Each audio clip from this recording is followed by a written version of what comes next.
At T-Mobile, our critical mission is providing unparalleled 5G coverage for when connectivity is mission critical. Introducing T-Priority, America's best 5G network experience for first responders, even in times of congestion. More capacity, faster speeds, better coverage. T-Priority from T-Mobile, built for tomorrow's emergencies, ready today. Discover more at t-priority.com. For qualifying organizations on eligible rate plans, coverage not available in some areas and may be impacted by emergencies.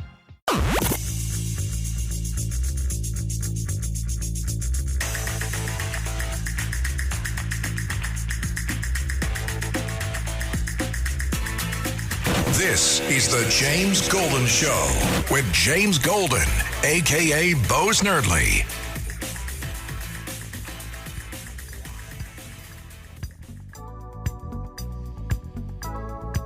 Welcome, my friends. It is Saturday morning. Welcome to the Saturday Morning Vibe.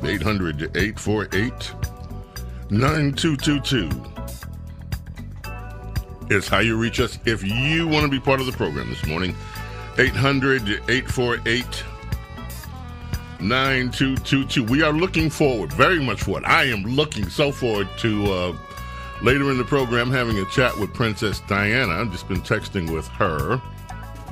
And she's going to also weigh in on the international outrage over the Trump-Zelensky meeting. I don't know whether that's her focus, the international outrage. I'm going to talk about that.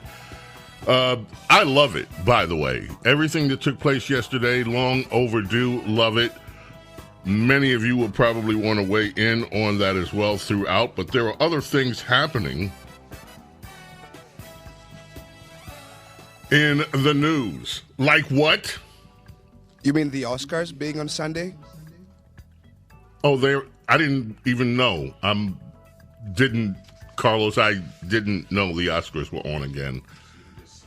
I didn't know. No. A second government email is about to go out asking people what they did last week. They're doing it again. So, what'd you do? And, of course, that sparked all kind of outrage in the mainstream press. One of the things that I didn't send you guys that I wanted to send you, and maybe I'll find it during the break, Elon Musk was on with Joe Rogan, and he talked about the liberal Democrat propaganda machine, and he also talked about the death threats that And he actually said that if he does a thorough job in rooting out all of the corruption, and I'm paraphrasing, that he would be killed because I assume it's so deep. On the Zelensky, the headlines are all over the place, including one this morning that you can find in the Daily BS. A liberal journalist earnestly compares Zelensky to Jesus Christ. The New York Times, behind the collision, Trump jettisons Ukraine on his way to a larger goal. This week was a big week in media. The AP got booted out of the White House Oval Office. And, of course, they had a cow, went to court. Court slapped them back. No. And then the White House took over the press pool. I want to talk about that with Princess Diana. I can't wait to hear what her thoughts are on that. State Department, immediately after that collision yesterday, terminated U.S. support of the energy grid. Now, there's a lot happening in the inside of the deep state.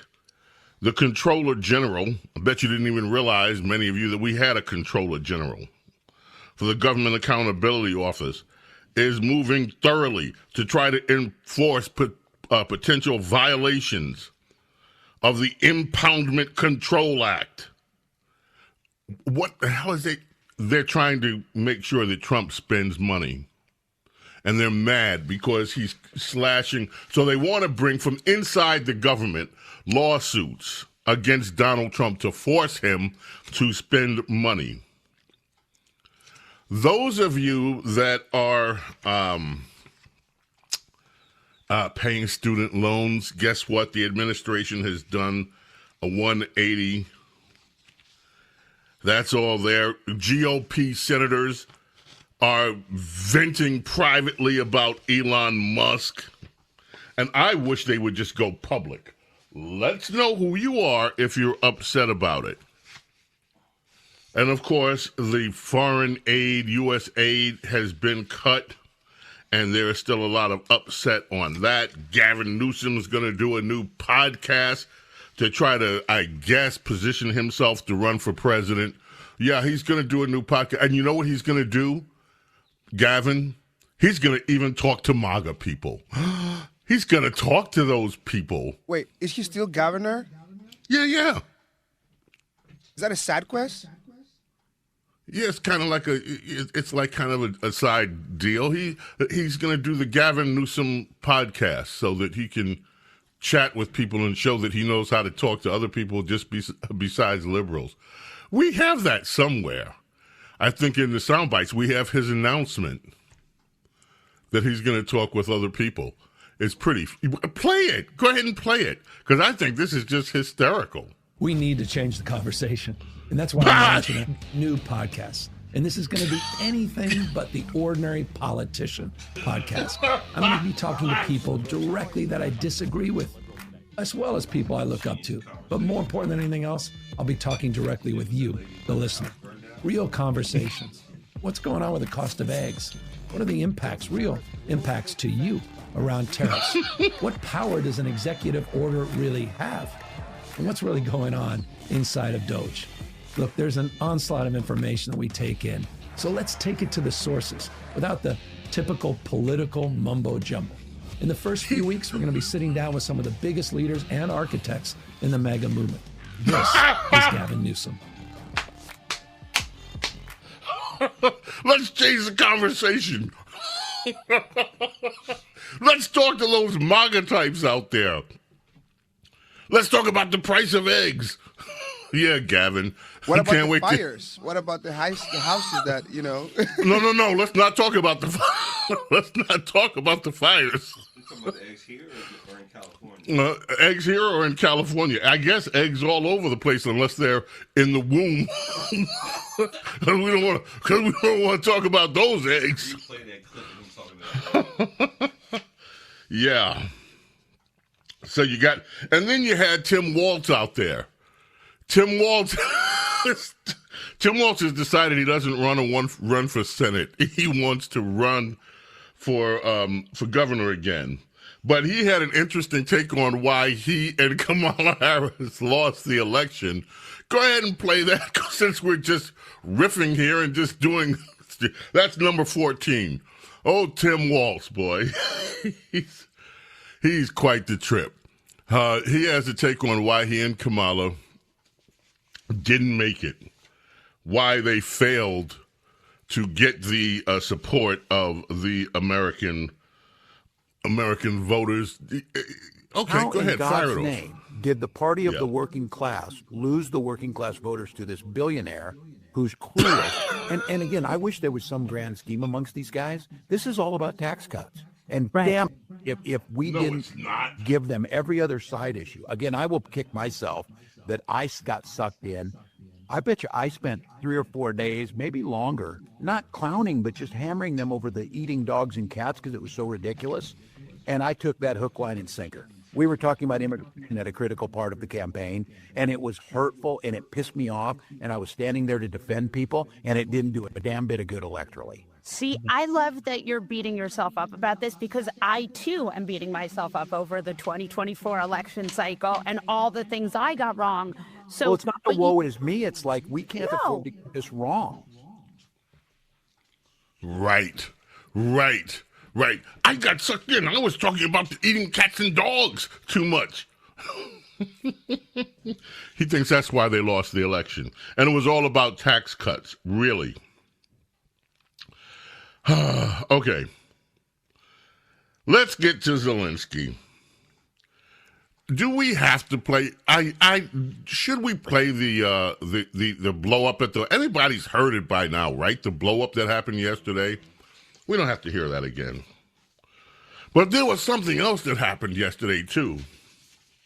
There was a question inside that whole presser that is not getting a lot of attention, and I want to play that. That's 16.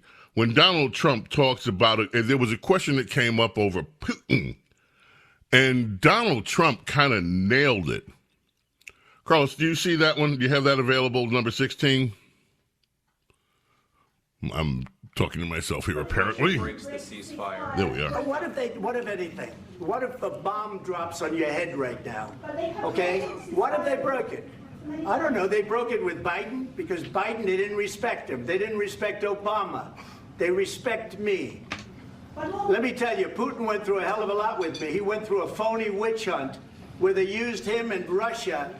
Russia. You ever hear of that deal? That was a phony Hunter Biden, Joe Biden scam. Hillary Clinton, Shifty Adam Schiff. It was a Democrat scam.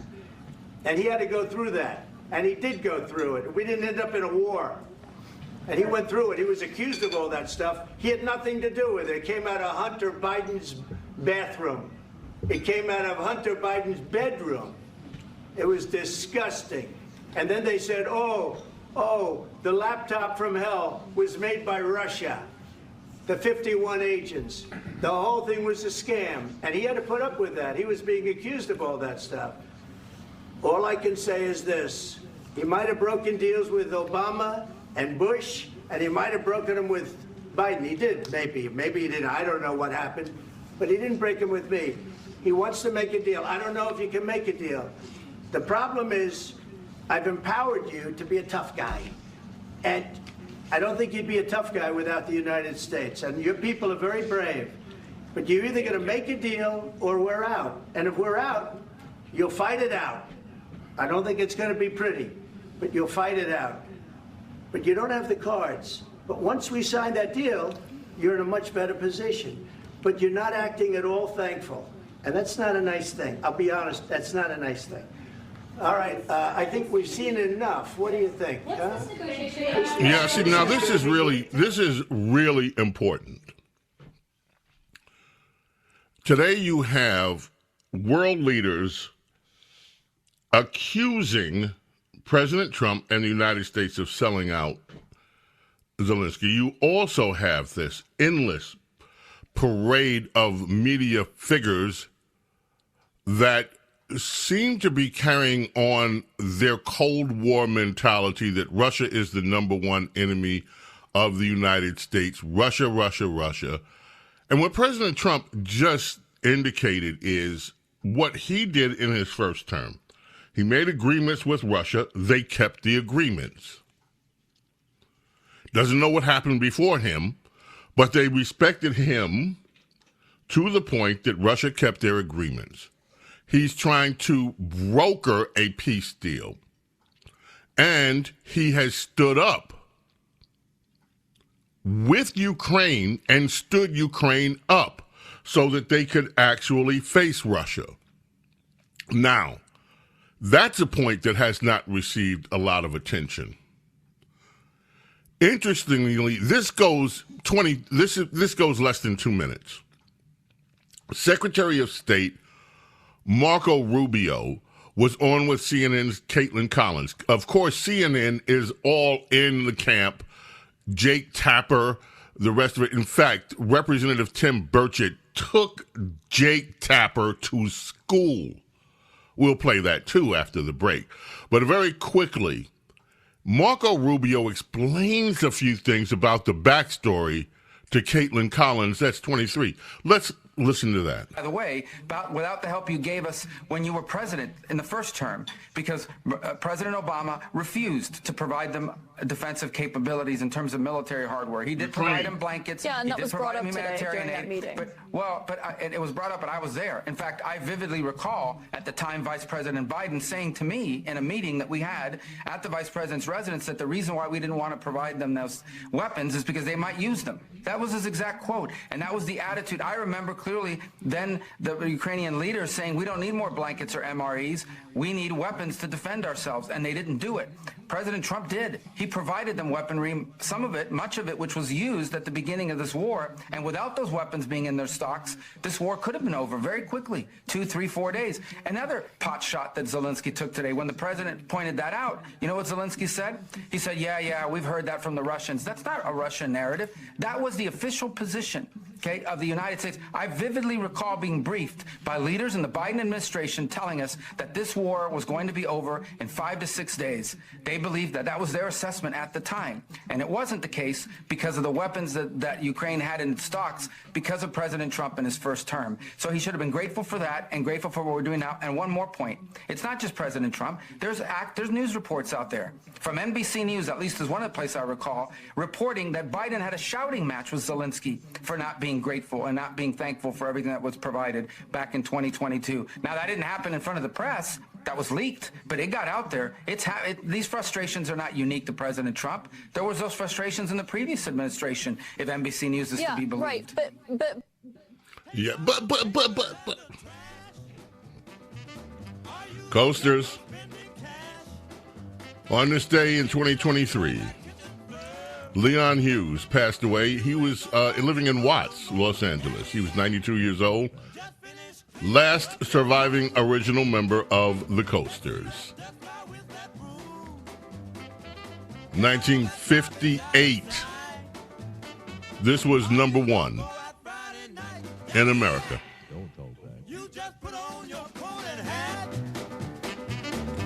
So Snerdley Saturday Vibe. Keep it right here. Don't go away.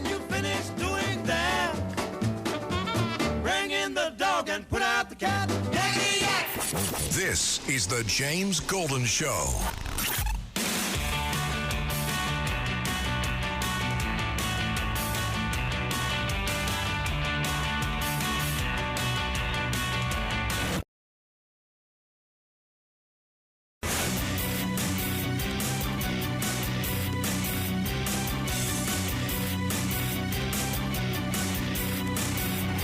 The James Golden Show.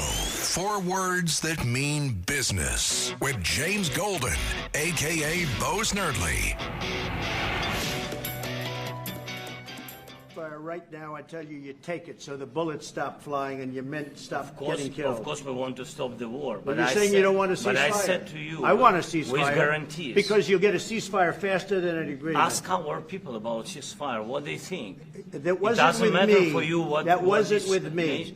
That was with a guy named Biden, who was not a smart person. That was with Obama. It was your president. Excuse me. That was with Obama, who gave you sheets, and I gave you javelins. Yes. I gave you the javelins to take out all those tanks. Obama gave you sheets. In fact, the statement is Obama gave sheets and Trump gave javelins. You got to be more thankful, because let me tell you, you don't have the cards. With us, you have the cards. But without us, you don't have any cards. And that's exactly what Marco Rubio was talking about, folks. Trump gave them weapons to defend themselves. Obama sent over MREs and some blankets. This is the Doors coming back. On this day in 1969, Jim Morrison was charged with lewd and lascivious behavior. There was a show in Miami. And Jim Morrison whipped it out. He unzipped, he whipped it out. He showed it. He was found guilty of showing it. In those days, showing it was a big deal. Whether it was big or not, or whether it was even a 2-incher. It was still a big deal. He was sentenced to 8 months of hard labor. But he passed away in Paris while the sentence was still on appeal. All right, Lizzie Radabella is coming up, too, in the 8 o'clock hour. That was a pretty remarkable soundbite from Donald Trump. Look, you should be more grateful. I gave you the weapons to defend yourself and to defend Ukraine. The previous administrations gave you blankets. There's a lot here to unravel, folks. We are going to take some phone calls from you. Get your thoughts on this entire Ukraine situation. Zelensky. A little bit later in the program, Princess Di is going to weigh in on this and other matters, and I cannot wait to hear her analysis. James Golden, Snerdley, Saturday Morning Vibe, 800-848-9222 is how you reach us. 800-848-9222. We've got that. We've got so much more. So whatever you do, don't go away. Keep it right here.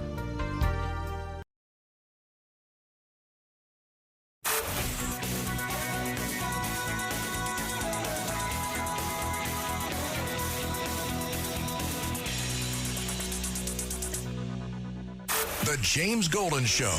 It's politics, but theater of the mind with James Golden, a.k.a. Bo Snerdley.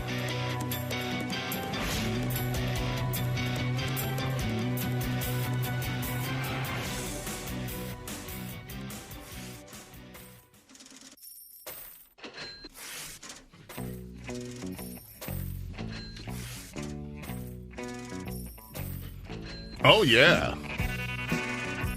I know who this is. You know who this is. Why are we playing it?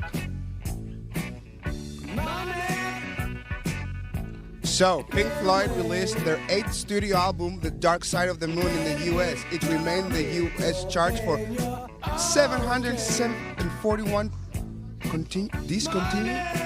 discontinuous weeks. You know, Carlos, in other words, it was on the charts a total. Some weeks it didn't stay, some weeks it was, but it stayed on the album charts for 741 weeks between 1973 and 1988. Longer than any other album in history. This album chart, it's amazing. Pink Floyd, From the Dark Side of the Moon. James Golden, Snerdley with you. Let's grab some telephone calls as promised and see what people want to say about this. Okay, in New Jersey with Fred. Welcome. How are you this morning? Morning. Thank you for taking Hello, Freddie. Call. Can you hear me? Hello? Okay. Mm-hmm. Hello? And go ahead. Can you hear me? Yes, Freddie, we can hear you. Go ahead. My view about what I saw yesterday as a person from America 5 generations deep was basically white people getting on top of a mountain like a gorilla, pounding his chest saying, I tell you what, we are having a little problem. So you're saying that basically Donald Trump was thumping his chest, I'm the king, I'm the king. That's your point? Something else going on here, too, I think.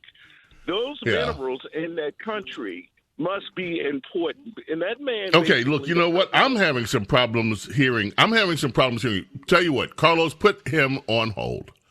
I want to come back to him in a moment.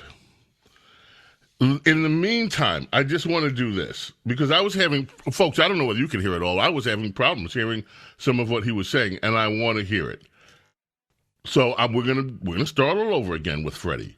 Behind the collision, Trump jettisons Ukraine on his way to a larger goal, says the New York Times. The president's explosive Oval Office encounter reflected his determination to put aside alliances and commitments to principles in favor of raw, great power negotiations. That is the take of the New York Times. This is all about his power. After 5 weeks in which President Trump made clear his determination to scrap America's traditional sources of power, its alliances, among like-minded democracies and returned the country to an era of raw, great power negotiations, he left one question hanging. How far would he go in sacrificing Ukraine to his vision? The remarkable showdown that played out in front of the cameras early Friday afternoon from the Oval Office provided the answer. As Mr. Trump admonished President Vladimir Zelensky and warned him that you don't have the cards to deal with President Vladimir V. Putin of Russia and his Vice President J.D. Vance dressed down the Ukrainian leader as being disrespectful and ungrateful, it was clear that the 3-year wartime partnership between Washington and Kyiv was shattered. It was shattered because Zelensky has not been an honest broker. That is why it is shattered. Whether it can be repaired, whether a deal to provide the United States revenue from Ukraine minerals that was the ostensible reason for the visit can be pieced back together remains to be seen. Now, Bret Baier last night had an interview with Zelensky, and he sort of apologized, praised the American people, said he hopes that the deal can be repaired. It's important that it be repaired. So there is still hope. Look, let's talk a minute about the issues that were there. This disrespectful attitude. You have Zelensky as a world leader who wants to come into the White House pretty much in bum clothes. I'm bumming. He could have just come right off the street from the gym or come in from a night out catting around somewhere. Didn't even bother to put on a decent suit. I like not wearing suits. However, you are going to the White House of the United States of America. Dress appropriately. It's not too much to ask from a world leader. It would be different if he was coming in as a rock star and he came in with a rock star costume, which is part of his branding. He is supposedly a world leader. You show up looking like a world leader, perhaps. Now, I could have gotten past that. Said, okay, this is just Zelensky. He doesn't dress up to do anything, goes anywhere. He's his own. But then the attitude. If there are disagreements, you do the disagreements off camera. You're a world leader. You're trying to negotiate. You don't come and try to show up Donald Trump in the White House in front of cameras. That's absurd. And do you think that that's going to fly with Donald Trump? You either have not been paying attention to who he is, or you don't care. And both are egregious. But you certainly, if you're a world leader, you have disagreements with the President of the United States with his approach. You play nice in front of the cameras. We're here. We're going to try to hammer out agreement. I'm expecting to sign this thing. We have some talk about some issues, but yes, we are so grateful to the United States of America for sending us billions because our nation would have been obliterated and wiped off the face of the earth if not for the United States of America. So what do? You show up. Is that groveling? No, it's respectful. It is being honest about the situation that your nation has found itself. Now, there is other history here. Bill Clinton signed an agreement with Ukraine, and I'll have to go back and get the exact dates if anyone questions or wants to question it. But basically, the agreement was, look, if you give up your nukes, we will protect you from Russia. That was at the collapse of the Soviet Union. That arrangement was made with Ukraine by the United States. We will protect you from Russian aggression if you agree to disarm yourself and give up all your nukes. They gave up the nukes. Obama did not honor that agreement. He sent them pretty much, hey, here's some blankets. You got problems with Russia? Take a few blankets. Joe Biden certainly didn't honor it. Donald Trump gave them the ability to defend themselves, and yet he shows up to the White House. With all of that history in mind, and with the billions of dollars that the United States of America has paid so that Ukraine could stay afloat, he comes to the White House, dressed down, looking like he just left the neighborhood bar and stumbled into the White House. Or he didn't have a change of clothes to wear after he was catting around the night before. So he stumbles in the White House with his goth kind of nightclub uniform on. And then gives Donald Trump a lot of lip in front of the cameras with the entire world watching. What the hell did anybody expect to happen? Now you have the mainstream press full on board as they do. Their knee-jerk reaction is no matter what Donald Trump does, it's wrong. But they are being taken to the cleaners. Representative Tim Burchett, this guy, I'm telling you, every time I hear him, I have nothing but more respect for him. He was on with Jake Tapper. This is kind of long, but please pay attention to this. 22.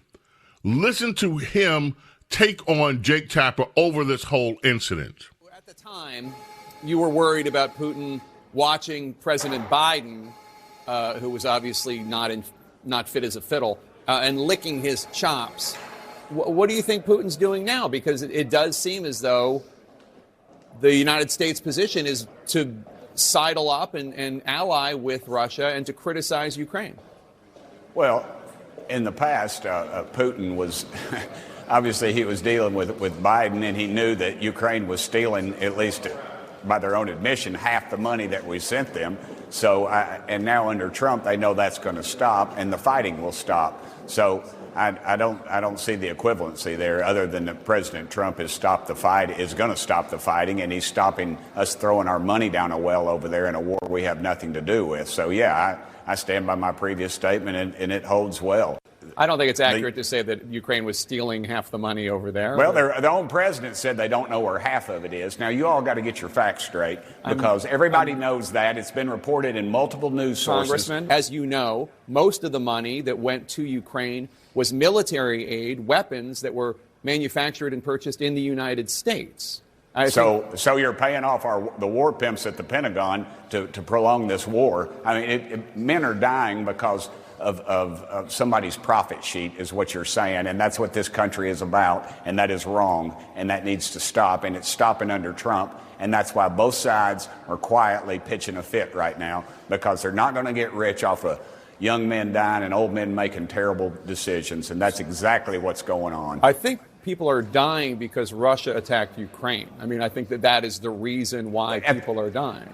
At the beginning of that war, we were on both sides, if you haven't forgotten. We had gas contracts with Russia, and then we were giving money to Ukraine. So, in effect, as the big bankers sometimes do, they play both sides of the coin. And that's why nobody's in a rush to get this thing going. So we ought to be at war because America's going to profit? Is that what you're saying? Because that sounds a whole lot like what you're saying. Well, you just said that the arms are being bought here in America, and dadgummit, so people should die. Why don't they just give that $200 billion to arms manufacturers, and then nobody dies? I mean, by your own admission, you're saying that that this is a profiteer situation, and that's exactly what it is, and it needs to stop.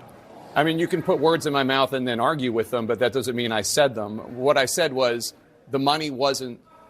I was trying to explain what Zelensky meant when he said he'd like to see where that money went. If he's in charge of that country and their finances, then dadgummit, why doesn't he know where the money went? That's what you're saying, and you can't have it. That is wrong. We're borrowing that money. Every dollar we gave to Ukraine is borrowed.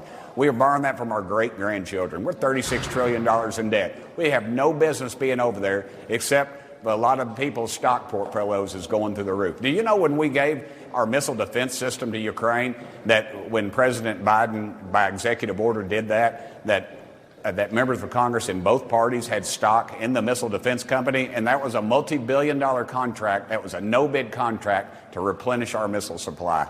This thing is about dollars and cents, and they don't give a rip about young men dying. So that's the bottom line.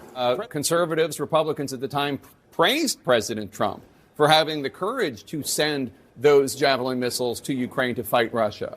Was that a mistake? They were in a defensive mode, not in an offensive mode, and that's a complete difference. You think Ukraine is on the offense right now? No, but those missiles are. That's what those missiles are for. Is defensive moves, not for offensive. Now it's unlimited. The money and supplies we're giving them or have given them, they're unchecked by Zelensky's own words. And I'm not putting words in your mouth, and you're not putting them in mine. Those are Zelensky's own words, that he doesn't know where that money went. So that should tell you some things about this whole war, what it's about. It's not about a conflict of freeing entrapped people. It's about making dollars. Do you think that President Putin is responsible for this war beginning? Absolutely, 100%. Putin's a thug. But again, where is all the outrage in the halls of Congress about the mistreatment of people by the Chinese? Nobody's going to go to war by them, and I'll tell you why. Because if you flip over every computer chip or everybody's tie, it's going to say "Made in China," because it's all about the dollars, brother. That's the only reason. That is an incredible interview. And this idea that they don't know where half the money went. You hear Jake Tapper pushing back against everything. Look, folks, the United States has been fleeced. Again. And there's one thing that Donald Trump is really clear on, whether it's the European nations, whether it's our allies up north in Canada, whether it's our alleged allies to the south in Mexico, the days of fleecing America are over. At least as long as Donald Trump is in office. And that's what's really going on here. The fleece is going to stop. It is stopped. And the rest of the world doesn't like it. I will later on talk about some of the reaction over in Europe. They're outraged over what happened. They're outraged because Donald Trump is standing up. And what's the response they're getting? I'm going to paraphrase it. Well, maybe we're going to have to just step in and help Ukraine since the United States of America. You should have been doing it all along. What do you mean? As long as the United States pays for it, they're okay, and now they're whining. Why weren't you paying for it if it was so damned important? James Golden, Snerdley.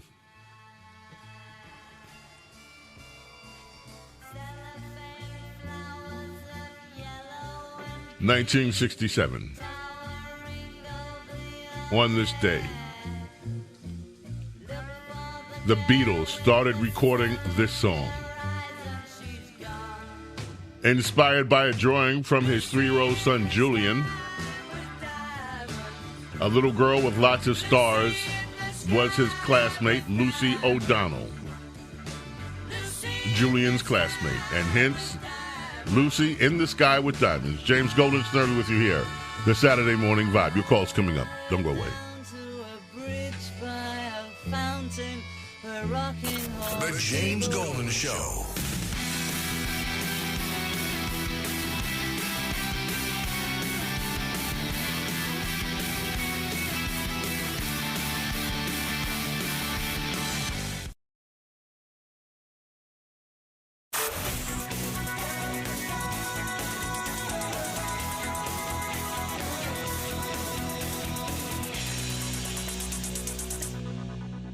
The James Golden Show. It's politics, but theater of the mind with James Golden, a.k.a. Bo Snerdley.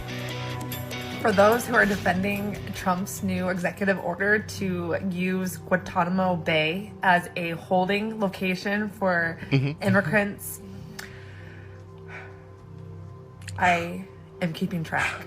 I'm keeping track of all of you racist I'm keeping track.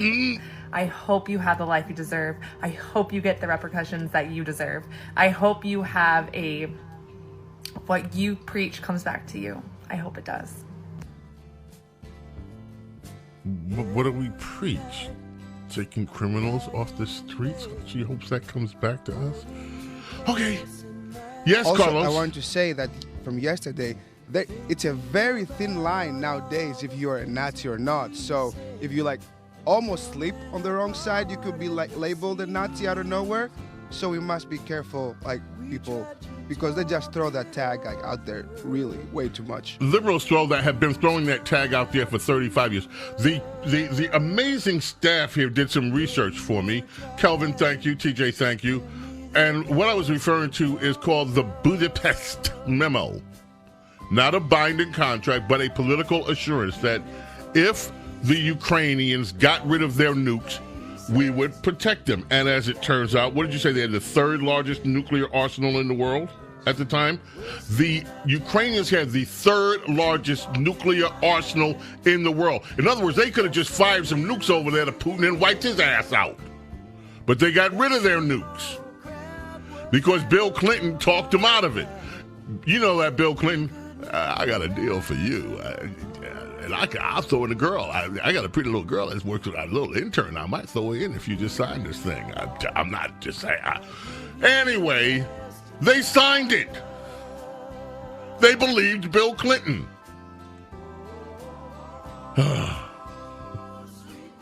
Eagles, number one on this day in 1975. With the best of my love, the first of 5 U.S. number ones for the Eagles on this day. Quickly, let's head to the telephones and check in with Ralph in Manhattan, New York. Ralph, you're up next. Got to make it quick. Thank you for waiting. You know, James, Zelensky's infuriating. You know, he's enough to drive you crazy. You know, the little twerp comes in, he's on his high horse, everything else. But Donald Trump made one mistake, James, and here it is. At the end of this ordeal, you cannot send this guy home with his tail between his legs. You have to invite him to, if they had a lunch plan, they had something else planned, you have to go through with it. You can't send this guy with this kind of a status back home, you know, whimpering. That's not the way we handle things, or that's not the way we should be handling things in the United States. That's the one thing. Ralph, I respectfully disagree with you. Donald Trump handled this beautifully. You come into our house, the United States, to the White House. You come in with your attitude. You come in acting like you come in acting like a ghetto, a hood rat. You come in here demanding money and then giving me attitude. Get out. Get out. And by the way, we're feeding your lunch to the press. The lunch we have here, let the press eat the lunch. And so what did he do? He went on Fox. He's doing the TV tour. And he pretty much, tail between legs, realizes that he blew it. Now, it's going to be up to him to make good. I disagree. This was a perfect exercise of political power. No, we're not standing up to it. Get the blank out. Come back when you're ready to talk peace. And Donald Trump said that to him. You want to talk peace? Come back. He didn't say you're forever banished. But you have a rotten attitude. You come here disrespecting the White House, disrespecting me. I'm not Joe Biden. I'm not Obama. Get the blank out. We got to go. Our number duo coming up. Our number uno in the can. Do not go away.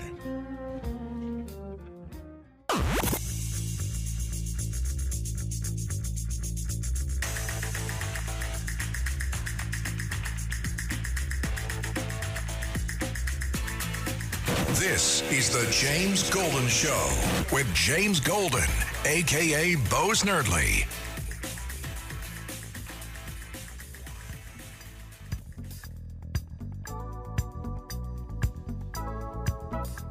Welcome, my friends. Our number duo underway.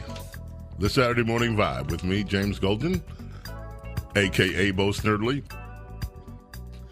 If you want to be part of the program this morning, 800-848-9222 is how you reach us, 800-848-9222. Coming up a little bit later, America's small caffeinated mom, Rhonda Shrock, will join us.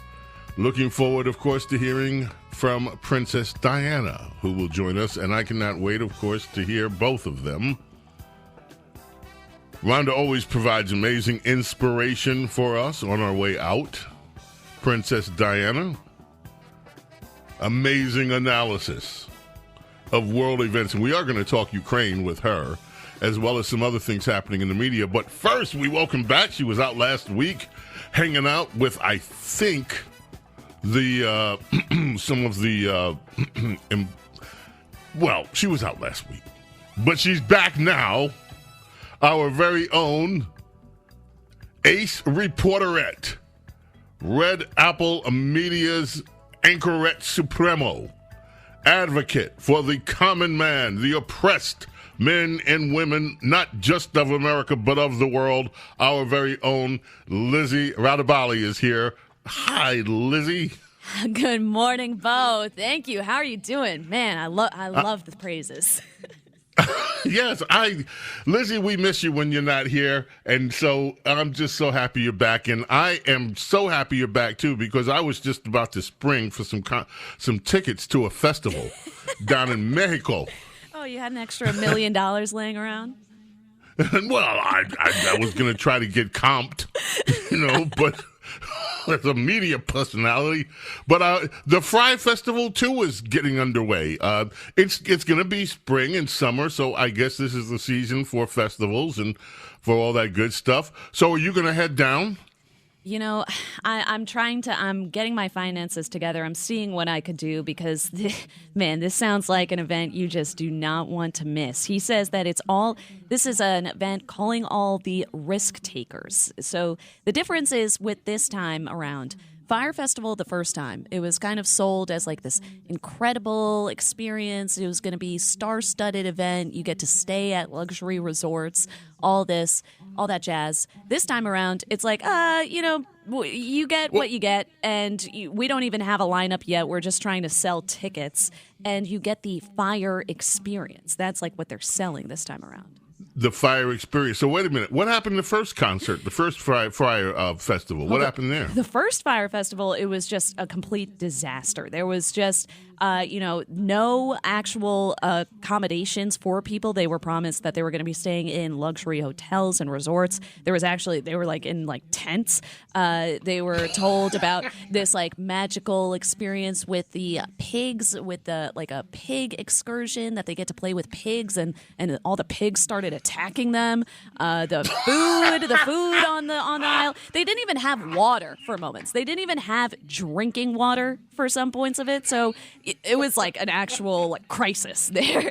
And people paid thousands of dollars to see, certain acts. A lot of acts pulled out. Famously, Ja Rule was linked to the Fire Festival. He was one of its, praisers and kind of a ambassador. He was pushing for its success. And, ultimately, Billy McFarland, the guy who organized this whole thing, ended up getting convicted of fraud, and he was sentenced to 6 years in prison. And the first thing he does when he's out of prison, after 4 years, only serving 4 years, by the way, he only served, he starts again. He says, let me try one more time. Let me try to do this fire thing.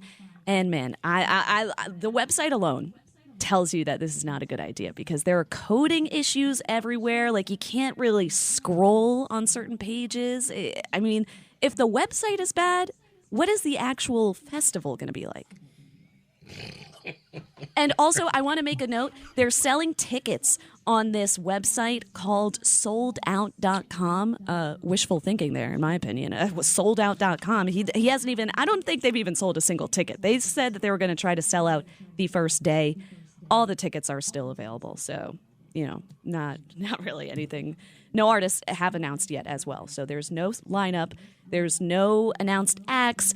And the guy organizing this whole thing, Billy McFarland, might not even be able to go because he can't travel internationally.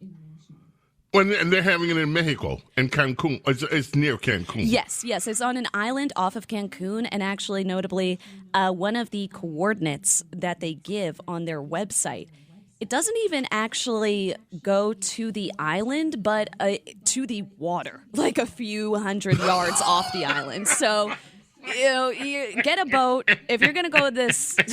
And also, I want to say they covered this in The Guardian. They covered the fact that those coordinates are not correct. And it's still not updated, still not fixed. So, that just shows you the amount of, care and, attention to detail that they're doing this time around. And general admission, by the way, starts at $1,500, and you have to book your own flight, book your own hotel.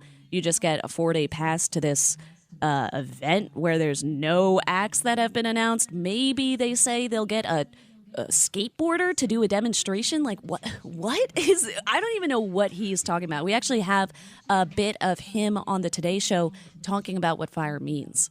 FIRE 2 really isn't about the past, and it's not really about me. It's about taking the vision, which is strong. I don't know what that vision is. I'm trying to piece it together. It's about taking the vision. It's about the vision. And I have this printed out from the website. This is just too rich. From the tickets section of the website, they say the origin of the Prometheus Pass, which the Prometheus Pass is a $1.1 million experience. You get 4 tickets for 8 people. Now, I'm not like the best at math. I will admit. But 4 tickets for 8 people, I think 4 people might be missing a ticket with that excursion. Anyways, so they say the origin of the Prometheus Pass is shrouded in secrecy. Legend has it that it was inspired by the Titan Prometheus, who defied the gods to gift humanity fire, a spark of creation and innovation. This pass is not for the faint of heart, nor is it for the casual attendee. It is for those who seek to rise above, who don't want to just witness history, but aspire to shape it.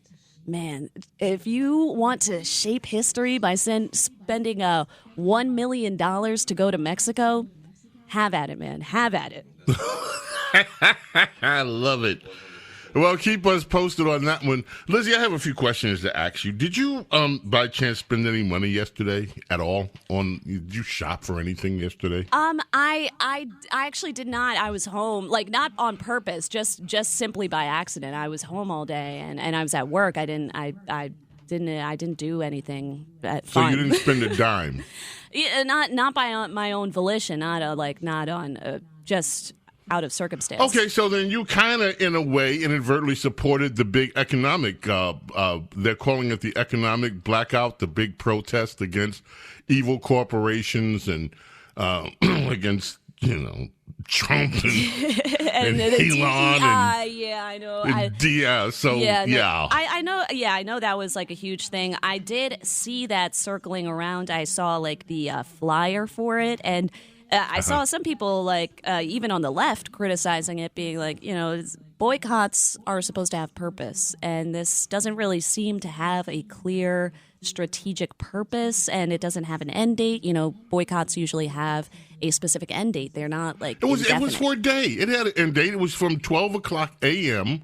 to the next 12 o'clock a.m. Spend no money at all in the economy. Don't help the economy. Don't do anything for the economy. Yeah, and I once again, like, they exempt small businesses from that. So I don't. What about what if there is a small business out there who's rolling back DEI because of Trump policies and they're exempt from this boycott? I mean, I don't know. It doesn't really seem like a cohesive. Okay, I got another question to ask you, Lizzie. Yeah.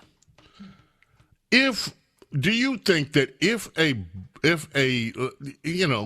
let's say some business out there, I don't know what kind of business it is, any business out there, let's say the boss of the company or the executives, the C-suite, sends them an email out to employees, hey, tell us what you did last week, and please respond to this within 2 days. Tell us, just give us 5 bullet points of what you did last week.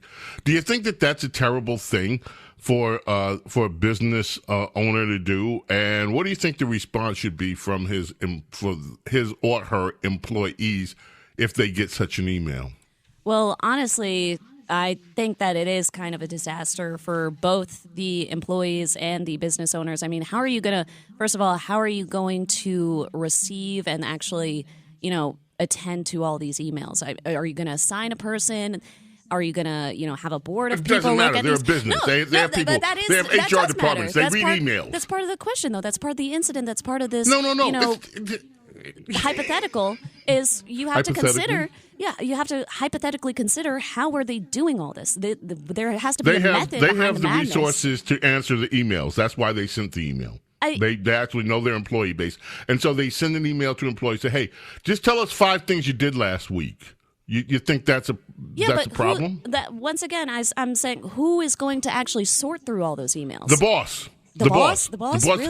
The boss assigns a worker, and that's what they're doing this week. They're answering the emails. Yeah, I just don't think that's that's useful for anyone. Honestly, I mean, if you are an efficient worker, but if the employee wants to know if it's a big company and they just want to get hey, just tell us about your week, employee. So you think that that's terrible? I mean, not terrible, but I don't think that it's efficient, and I don't think that that's how you should run a business, truly. I think. But if they think it's their business, if they think they want to run the business that way, and they want to ask and you're their asking me what I employees- think about it, and I'm saying I don't think that's how you run a business. I'm saying I don't think that that's efficient because you're ultimately just, adding a bunch of busy work to people, not just, like I said, not just for the workers who have to, sit there and write an email in between their actual tasks that they have to do as part of their job.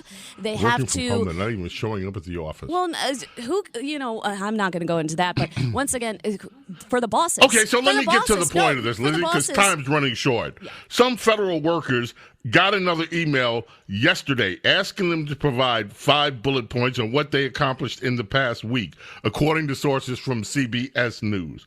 The email, shown to CBS News, instructed federal workers to please reply to this email with approximately 5 bullet points describing what you accomplished last week and CC your manager on it. What do you think about that, Lizzie? Yeah, I just don't think, like I said, I think it's stupid. I think it's stupid and a waste of time. And, you're not actually inspiring people to work more. You're inspiring people to find where that they could exploit their achievements and where they could say, oh, this is I could say, oh, what we do when we write resumes, I replenish the stock. Instead of fill the shelves. People are going to find ways to artistically, depict what they actually do. So I just want to make sure. I just want to make sure I have this right. The federal government asking its employees to report back in and copy their managers on 5 things they did is just last week for an entire week. Just name 5 things. 5 things off the top of your head that you did last week while you were on the payroll. That's too much of a burden. I just want to. Do I have that right? Not a burden. I just think it's stupid and a waste of time. It's stupid and a waste of time. Yeah. Okay. Happy to square that away for you. Thank you. Lizzie, we're gonna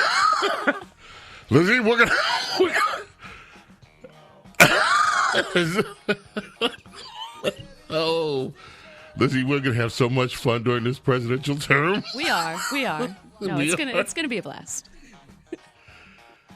Thank you, Lizzie. Thank you so much, Bo. Thank you.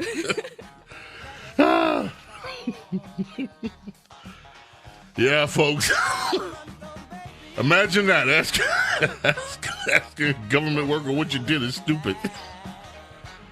Oh, I know what this was. This is Grammy. Stevie won a bunch of Grammys. This was the Talking Book album that won a bunch of Grammys, and the dates. He won. James Golden Snerdley. Your calls. We're going to take a few calls. So let's do this break, come back, grab you, and then more calls later on. Princess Di later on. America's Small Caffeinated Mom, Rhonda Shrock. Keep it right here. Don't go away. Saturday Morning Live.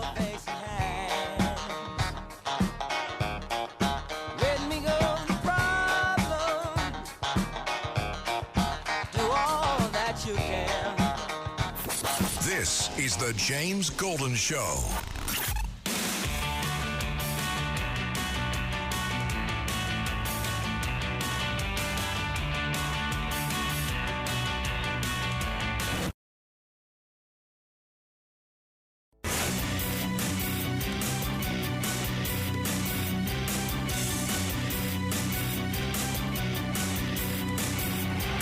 James Golden Show. 4 words that mean business with James Golden, a.k.a. Bo Snerdley.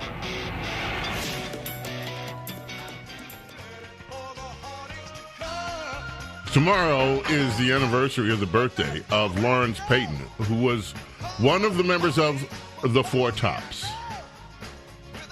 So many hits with the Four Tops over the years.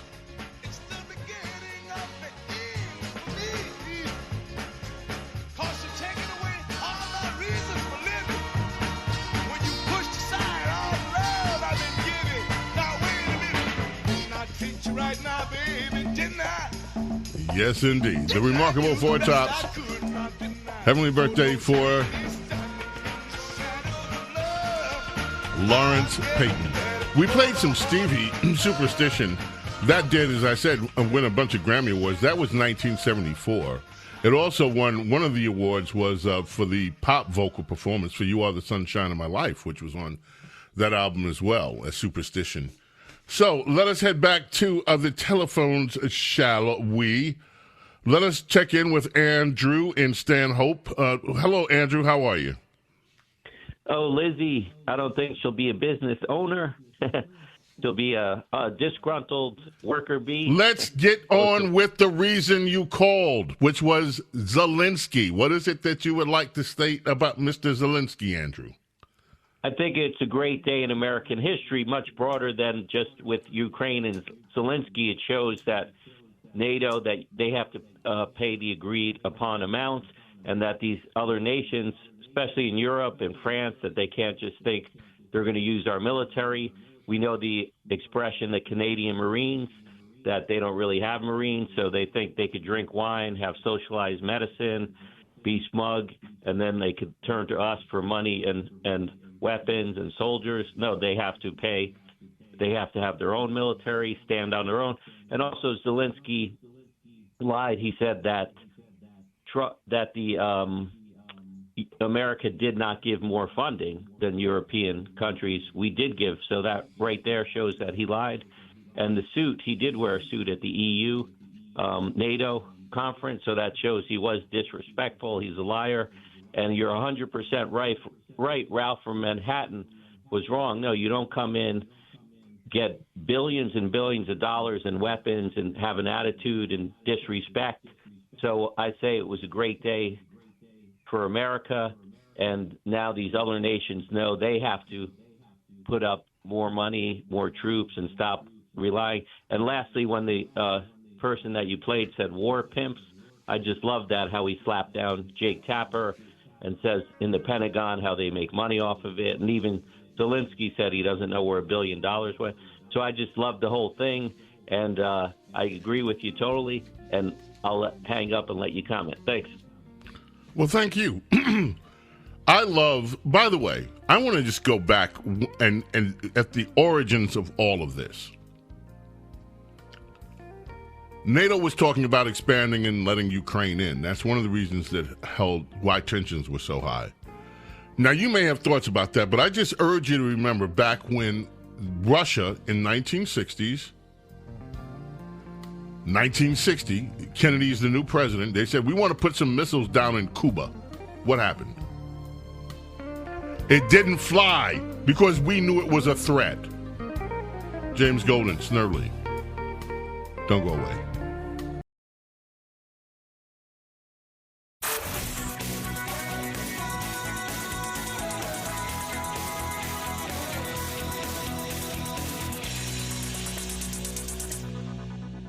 The James Golden Show. It's politics, but theater of the mind with James Golden, a.k.a. Bo Snerdley. Now, it's time for Protecting Your Future, sponsored by Colonial Metals Group. Here's James Golden, a.k.a. Bo Snerdley. Yes, my friends, protecting your future this week. We're going to take a look at your future if you happen to be one of the 70 million Americans who depend on Medicaid. Let me just start this segment by asking a simple question from the staff. And I don't mean to put you guys on the spot. I just want to ask a question. Carlos, what is Medicaid? Obamacare? Nope. Kelvin, what is Medicaid? I'm on the spot, Bo. I'm not sure exactly what it is. Okay. TJ, what's Medicaid? Don't be looking at freaking IA Google. Don't put IA, put it down. What is Medicaid off the top of your head? Don't be Googling it. It's a health care plan for lower income. Oh, you read the Google that quick. No, Got it. AI would enunciate that a lot better than me. Okay. All right, second question. What is Medicare? Quick, don't look at it. Anything. Medicare is a health care program sponsored by the government for people in the older generation. What's the difference between the two plans besides the age difference? I do not know. Thank you. What's the difference, Carlos, between Medicare and Medicaid? They were the same thing. I thought they were the same thing. Thought they were the same thing. Kelvin, what's the difference between Medicaid and Medicare? I do not know. Okay, good. This is not unusual. And by the way, guys, don't feel bad because a lot of people don't really pay attention to this stuff when you're especially. Guess what, guys? You're all paying into Medicaid. Yeah, you look on your paycheck and look at all those little things that come out. You're paying money into Medicaid. You're paying money. You pay money into it. For your entire working career, you will pay into the Medicaid program. And in that sense, it is not a quote-unquote entitlement where it's just, like a welfare program where they're giving money to you. On the other hand, my friends, 70 million Americans are in the Medicaid program.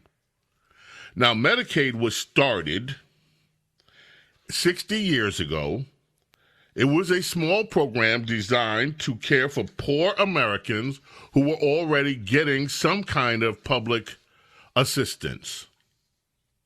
Now, that little small program has grown to cover 72 million people, about a fifth of the entire country, a fifth of the population of the United States is now on Medicaid.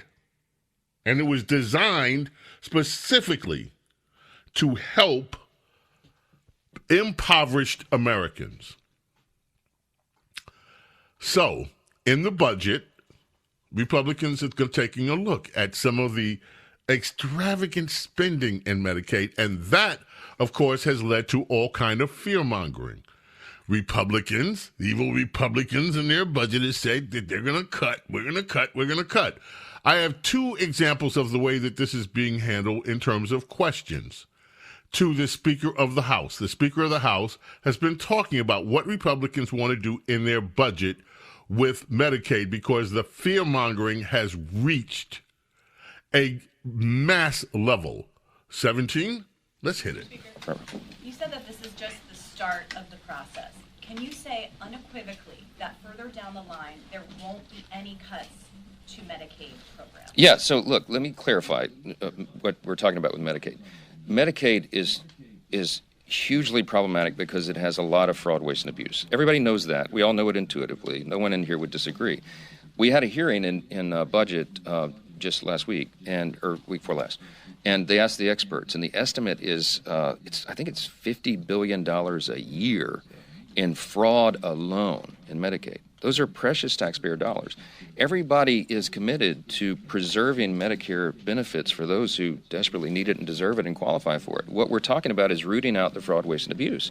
every taxpayer, it doesn't matter what party you're in, you should be for that because it saves your money and it preserves the programs so that it is available for the people who desperately need it. That's what we're about, and that's what you're going to see happen. We want to make sure that illegal aliens who do not qualify are not on the rolls, and we know that they are in many places. We can achieve a lot of savings with that. We can eliminate all these fraudulent payments and achieve a lot of savings. What you're doing with that is you're shoring up the program, and you're making sure that the people who rely upon that have it, and that it's a better program. That's what we're talking about. You've heard the president say that. You've heard members of the House Republican Conference say that.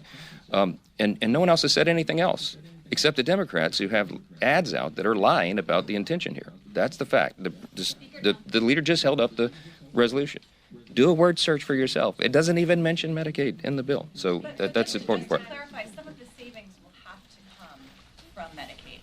I just explained those categories of savings. I just explained that. So watch how the process plays out over the coming weeks, and you'll see what we're talking about. So even when he answers the question, the reporter doesn't understand what he just said woefully, or she's just ignorant and doesn't understand the English language, which, by the way, Trump issued an executive order to make English deal. Or she's still... So just to clarify, the cuts are still going to have to come, because that's the line. They're cutting Medicaid. Never mind that he just explained $50 billion in fraudulent costs. Now, Caitlin Collins on CNN. Let's listen to that. I challenge you or anybody on your staff, do a word search for Medicaid on the resolution that we passed last night. You will not find it. That is not part of this equation, okay? We're talking about finding efficiencies in every program, but not cutting benefits for people who rightly deserve that. Work requirements for Medicaid. That is something that is public opinion polls almost 90%. You don't want able-bodied workers on a program that is intended, for example, for single mothers with 2 small children who's just trying to make it. That's what Medicaid is for, not for 29-year-old males sitting on their couches playing video games. We're going to find those guys and we're going to send them back to work. That's what everybody supports. That's what the Republicans are for. And by the way, we find dignity in our work. That's going to be good for everybody. So the argument, again, ladies and gentlemen, is you have this program that was meant for a small group of people. It has now expanded to 1/5 of the nation lounging on Medicaid. I wish they would change the name of one of these programs, because people do. I do that all the time. When I mean to say Medicaid, I say Medicare. Sometimes when I say Medicare, I mean anyway. The speaker did it too. The reporter did it. The speaker corrected her. It is Medicaid that we are talking about. 72 million Americans on a program that was designed to help only those receiving some sort of public assistance. Over $50 billion a year in fraudulent payments are expected. The Republicans are saying we need to take a look at this and root out some of the waste, fraud, and abuse in this program. And the public relations message from the mainstream press is that Republicans are cutting your benefits. Protect your future. Understand the facts. If you are one of the people who actually needs this program and you have a legitimate need, nothing to worry about. If you happen to be one of the people on the program and you shouldn't be, perhaps you should protect your future and actually do the right thing and stop taking money from the government and your fellow citizens that you are not deserving of. How's that? We're going to get back to your telephone calls. James Golden, Snerdley here with you. Who's this, Carlos? This is American singer-songwriter John Bon Jovi, who had the 1990 solo UK number 13 single, Blaze of Glory. And, sorry, I thought you said something. And in 1987, number 1, and UK number 4, Living on a Prayer, that we are listening to. Their 1986 US and UK number 1 album, Slippery When We... Whoa. when wet. Yeah, slippery when wet. Come on, Carlos. Spent 8 weeks at number 1 in the U.S. Billboard 200. What do you think they were talking about with that album cover? With that album? Slippery I'm when gonna wet. look it up. Oh, okay.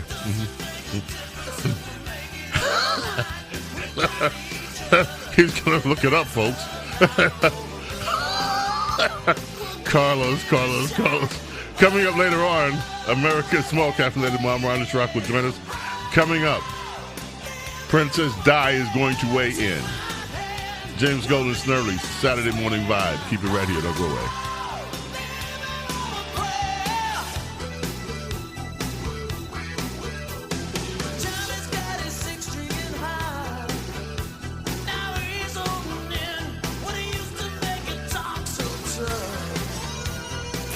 The James Golden Show.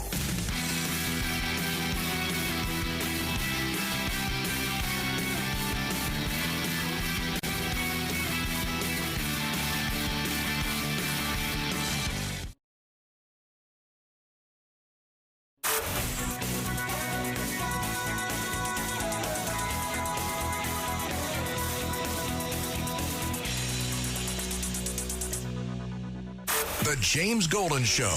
It's politics, but theater of the mind with James Golden, a.k.a. Bo Snerdley.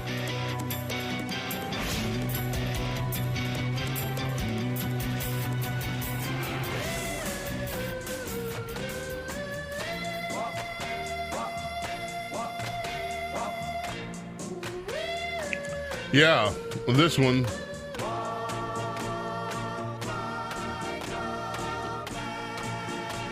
Was not directed toward people confused about their identities. That wasn't the basis for Walk Like a Man.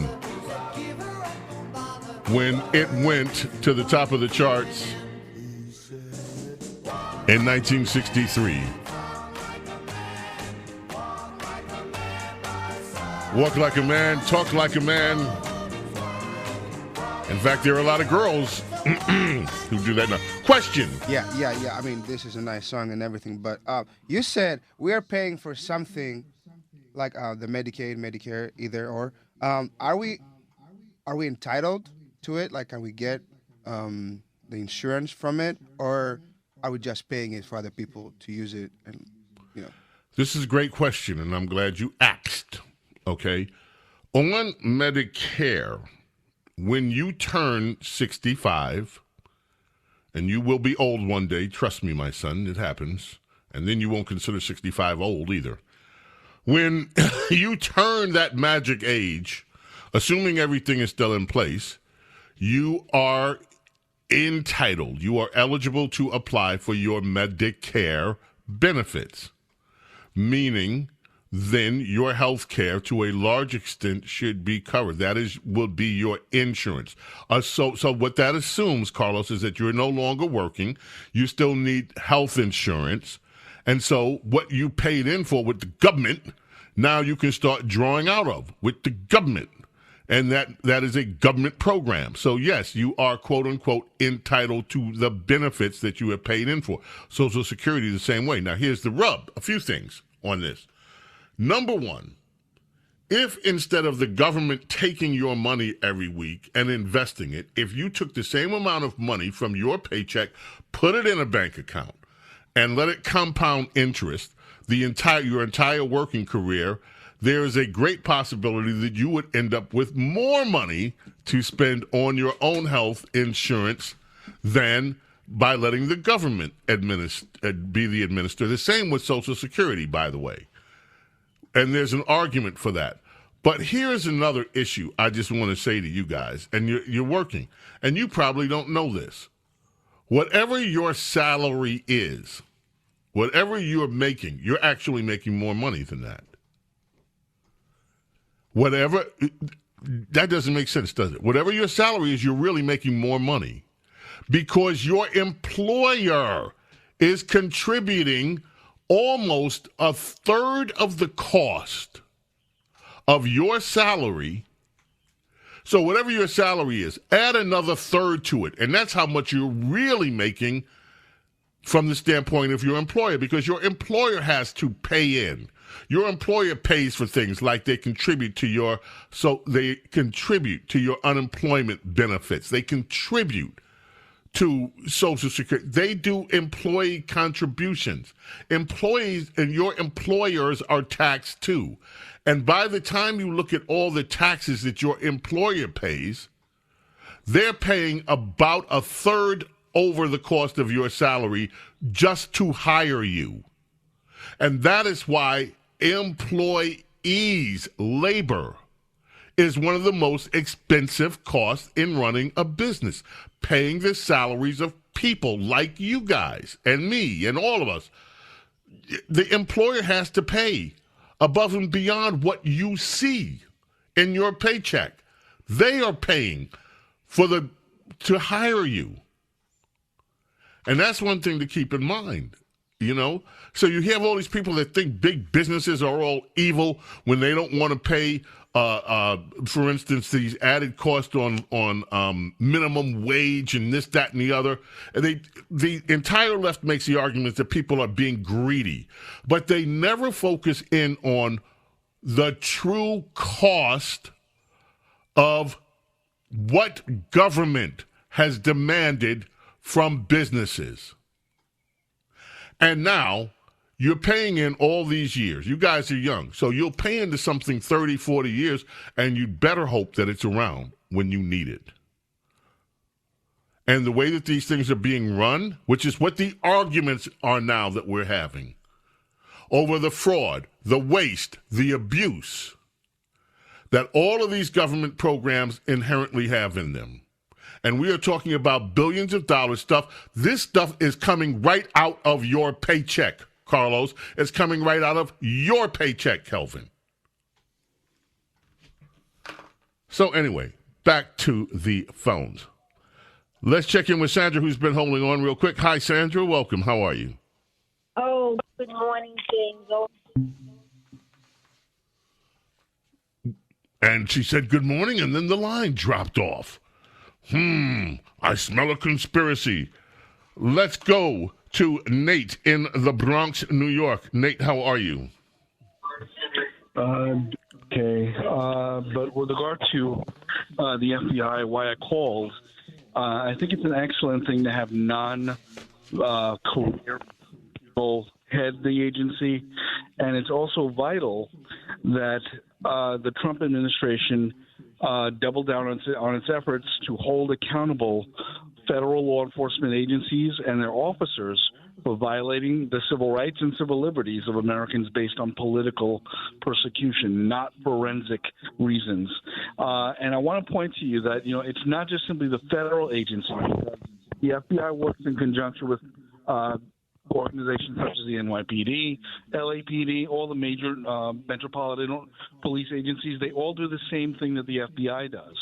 If the politicians target you for political reasons, those police agencies will violate every civil right and every civil liberty you have against the law, against the rule of law, to persecute you on a political basis. Well, let me just say this. Go ahead. And that being said, they constitute the largest single threat to your liberty and your freedom that exists in the United States. Because the reason why we have I don't know whether that is an accurate statement, that the FBI, the police, are the largest single threat. I happen to believe the largest single threat to America is the Democrat Party, not the FBI. And some of what we find in the FBI that is corrupt are coming from partisans of the Democrat Party, of the liberal agenda. The real threat to America is liberalism, which has taken this country and tried to circle it down the drain. And that is what is being pushed on back upon every single day, including at the FBI. I think one of the most telling incidents happened this week when Pam Bondi let it be known that the Southern District of New York FBI had violated her orders, her direct orders to release all the information on Jeffrey Epstein, and they were withholding from her, the newly appointed Attorney General of the United States. And I hope heads will roll for it. Thank you for the call. Very quickly, Rick in New Jersey, you're up next. Got to make it snappy because we are running out of time for this hour. James, we got the news this week that we lost Gene Hackman and Michelle Trachtenberg. And I would just like someone to remind Jane Fonda that celebrities usually die in sets of 3. That is not a nice thing to say. And I understand the angst with Jane Fonda. But I have a very strict rule on this program. We're not about that. We're not about negative stuff. We don't wish people die. We don't wish bad things for people. I don't gloat over other people's misfortune. I don't think that's appropriate. And I really rebuke that remark in the strongest of terms. I don't like it. Okay? Who lives and who dies is up to our Creator. The time of our death and when we make our appearance on this earth is also in the hands of the Creator. I don't think it's appropriate. Just that regardless of whether they are political foes or whoever, I just don't think that sort of thing is appropriate ever. And that's the kind of toxic vibrations that we need to be getting away from, not just on the airwaves, but in social media and all the rest of this. It's not funny, and it's pretty pathetic. Well, now that I've done my rebuking, I think I smoked that last caller. I smoked him. I smit him? I thought it was smoked. I smited him? That might be the Ebonic version. Anyway, we got to go because the second hour is wrapping up. Hour number 2, my friends, in the can. Hour number trio coming up. In the third hour, Princess Diana will join us. Also, America's small caffeinated mom, Rhonda Shrock, will join us in your telephone call. So keep it right here. Don't go away from the Saturday Morning Vibe. Glad you're here.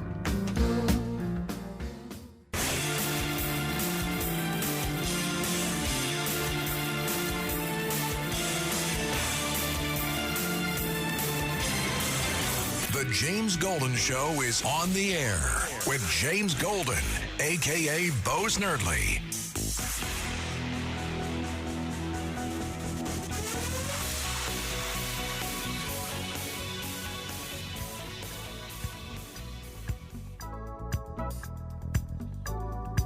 Our number trio has arrived, my friends, on the Saturday Morning Vibe with James Golden, a.k.a. Bo Snerdley. We had a few corrections that phoned in during the commercial, during the news break there.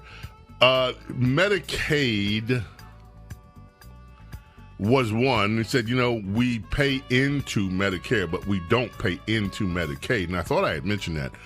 But we do actually pay into Medicaid because you're paying into it from your taxes.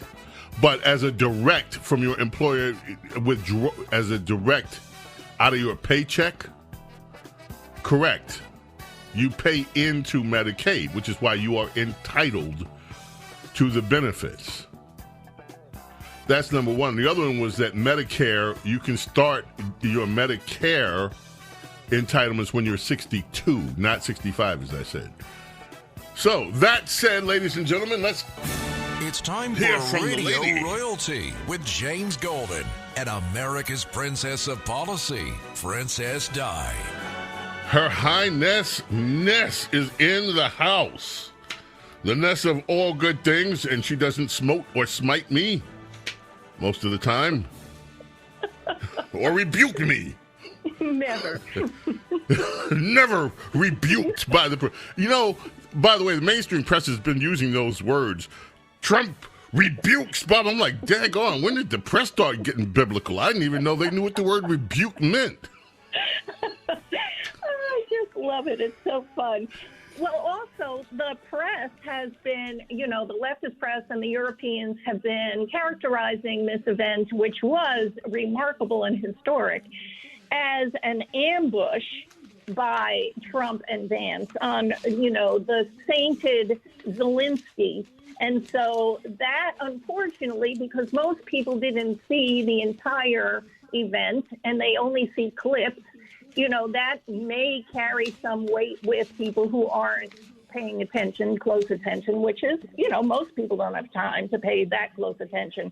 But the fact is, it was not an ambush. It was actually provoked 100% by the pajama boy, Zelensky, who was the initiator of this entire meltdown. And so I just wanted to say a couple of things if you want to talk about it, one of which was this event, I think, is the beginning of a world reset. If you remember, in 2009, Secretary of State under Obama, Hillary Clinton, brought a red button to the Russian foreign minister. Right. And it said reset in English, but it also had a Russian word, which she thought meant reset, but it actually meant overcharge. She had the wrong Russian word. But that was the left's approach because they thought it was terrible that the conservatives had been anti-Soviet Union, anti-communism. And so this was the chance for the left under Obama to reset the relationship with Russia, because in 2009, the left was all about, connecting with Russia. Of course, they have reversed themselves completely. But I think what happened in the Oval Office was a reset, a genuine reset of the entire world system. And it was inevitable, this collision between the world order under everyone else and then Trump coming in with full access to the levers of power now. And so what we had was the old system, which wanted to roll America and was used to doing so, versus an America First president who basically told the world through his comments to Zelensky, you don't have any cards. You don't have any power over the United States. We hold all the cards. And it is a misunderstanding of the left still trying to keep this war, prolong the war, because that's where the money is, as your congressperson that you ran the soundbite. Tim Burchett. Yes. Yeah. That is the mission. And that was what Zelensky was prepped to continue. He had conversations with Susan Rice and Tony Blinken beforehand.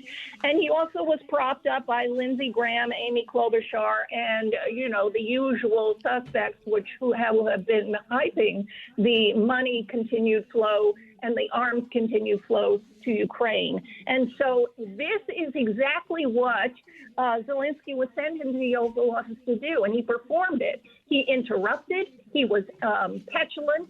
He demanded. And interestingly enough, while you were on the air this morning, Zelensky tweeted something else, and I just wanted to read it to you.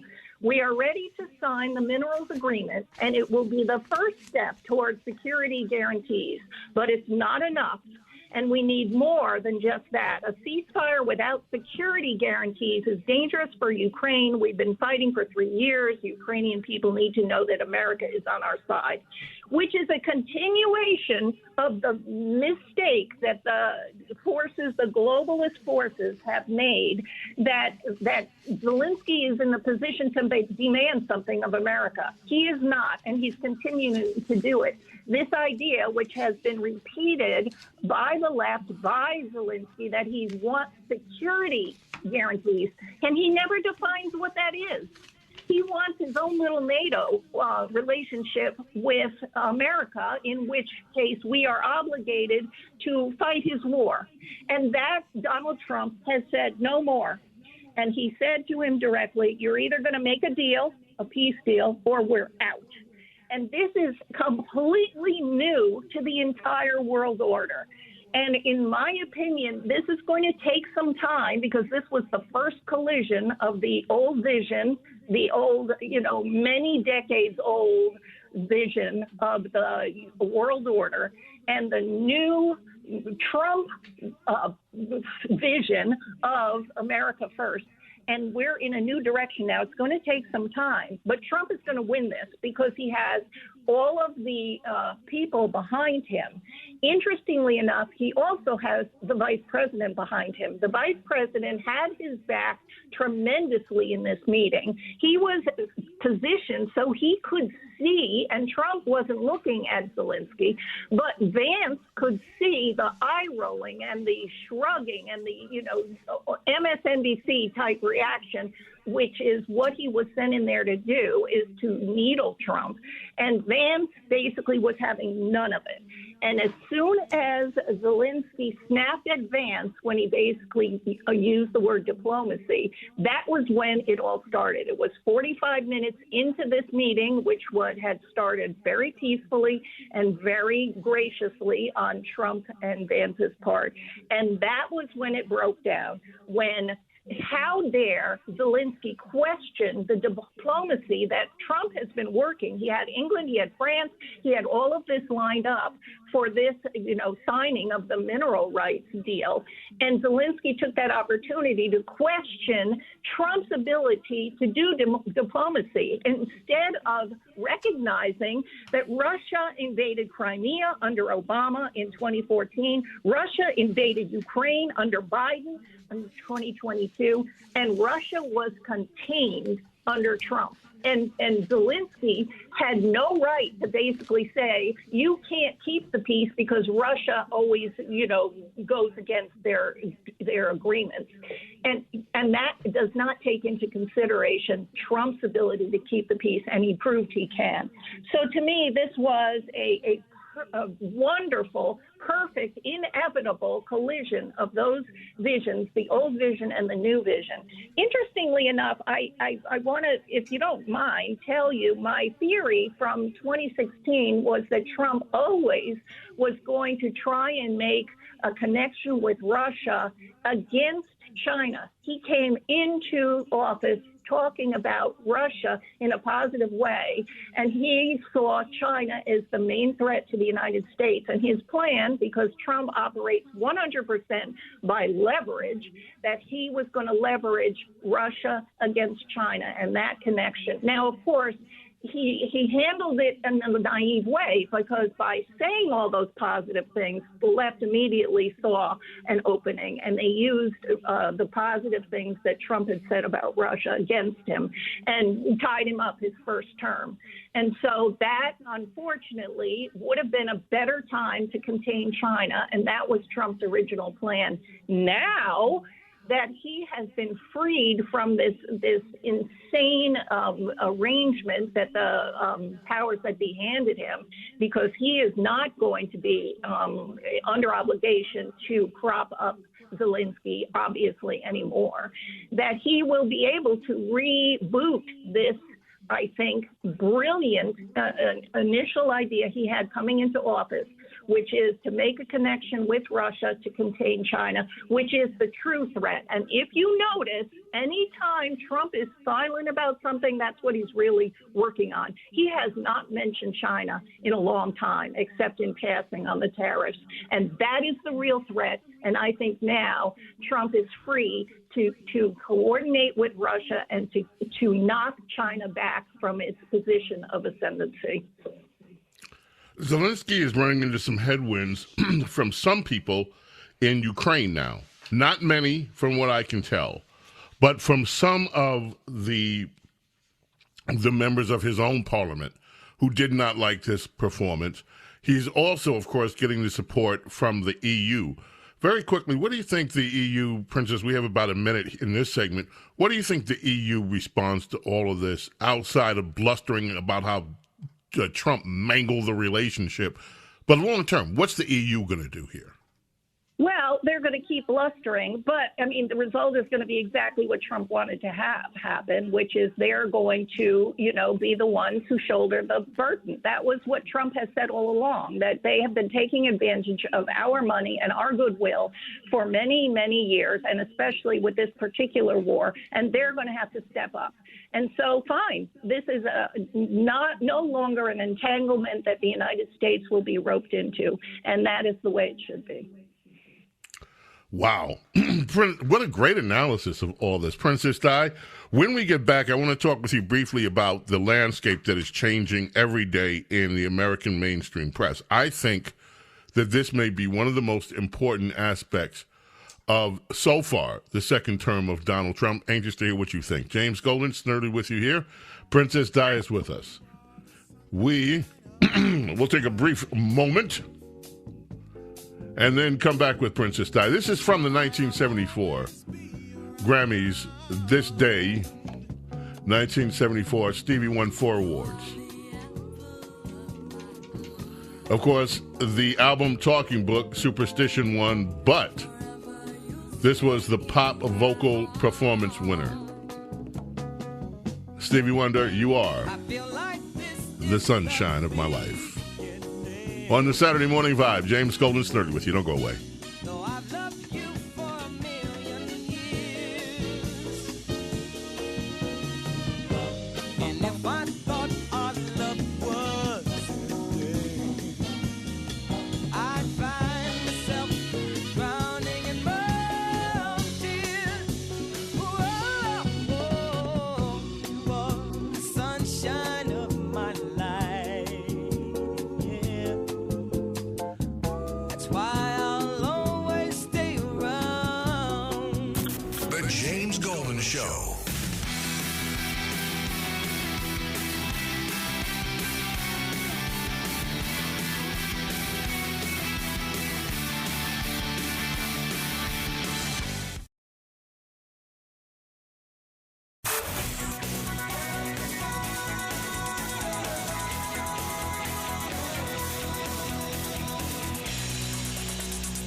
The James Golden Show.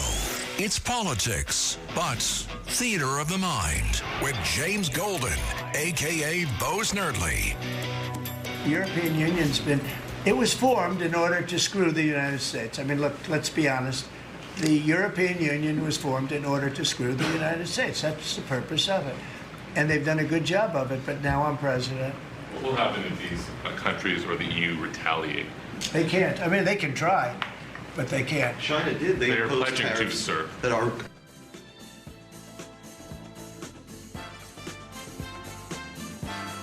(1946), Bobby Eli is born. American musician, arranger, composer, record producer, founding member, lead guitarist of MFSB.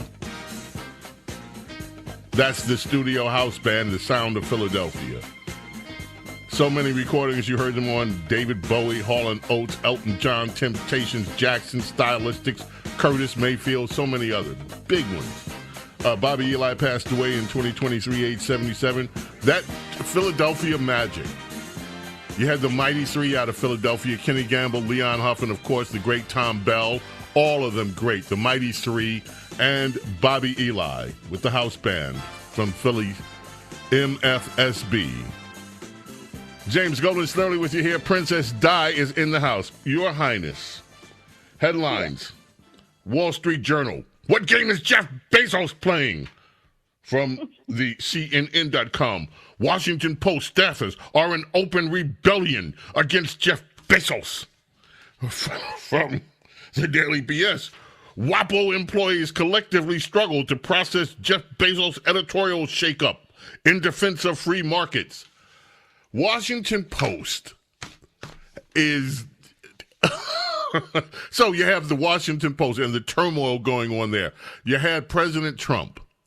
Basically, with the AP decides to sue President Trump because he denied him access to the Oval Office, no longer the Oral Office, and also on Air Force One. It's a tight space. No, thank you. You're not in. They took him to court. Court said, get out of here. And then, surprise move after that, White House says, you know what? Never mind this White House Correspondents Association. Get out. We'll handle the press pool. And they're helpless. They're flabbergasted. The entire media landscape is changing. You had the owner of the LA Times pretty much say, we're not going along with all this part. What's going on, Princess Di? Well, I do think it's a continuation of the Trump doctrine, which we talked about internationally. But it's a new day also with the media.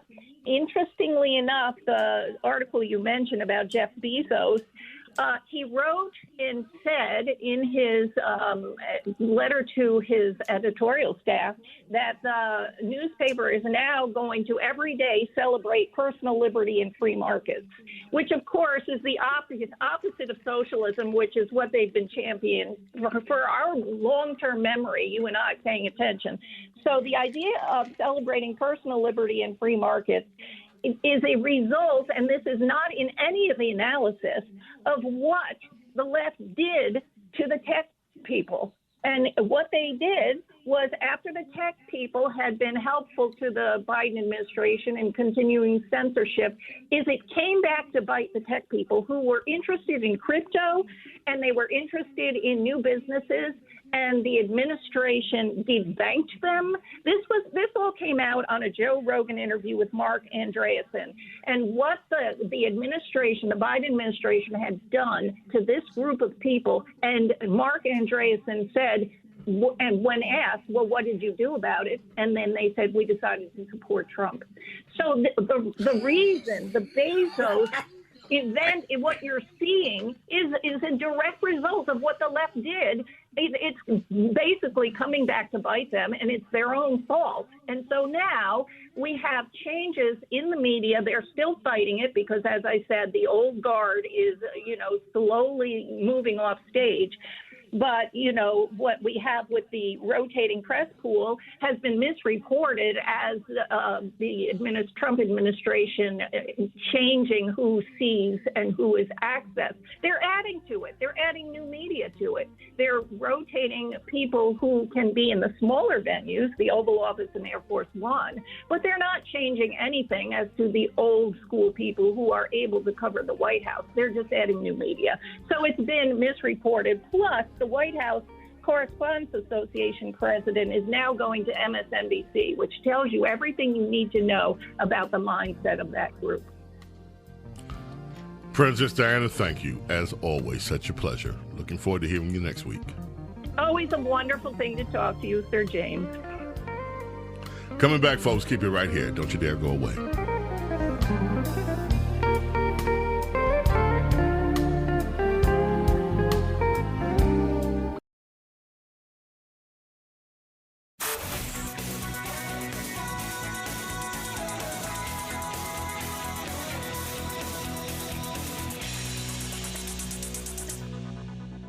The James Golden Show.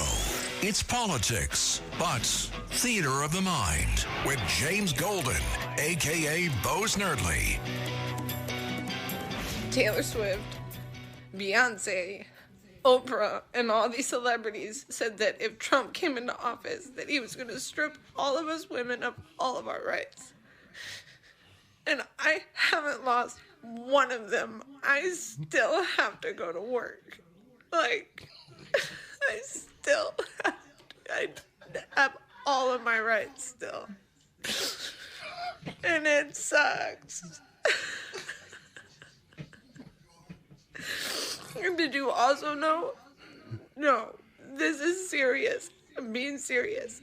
That they have visited, North Carolina, Tennessee, California, Ohio. Yeah, you remember the oil or the train thing in Ohio? They visited that.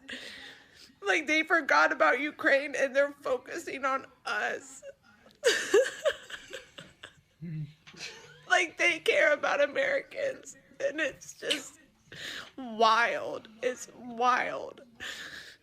And then they're proposing that all of the money they find from corruption, that they're going to give it back to us.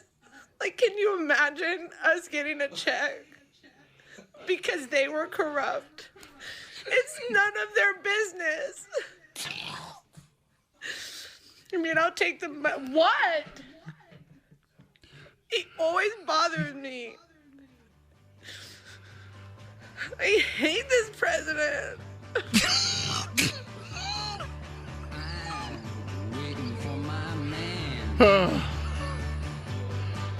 Happy birthday today, American musician, singer-songwriter Lou Reed from Velvet Underground.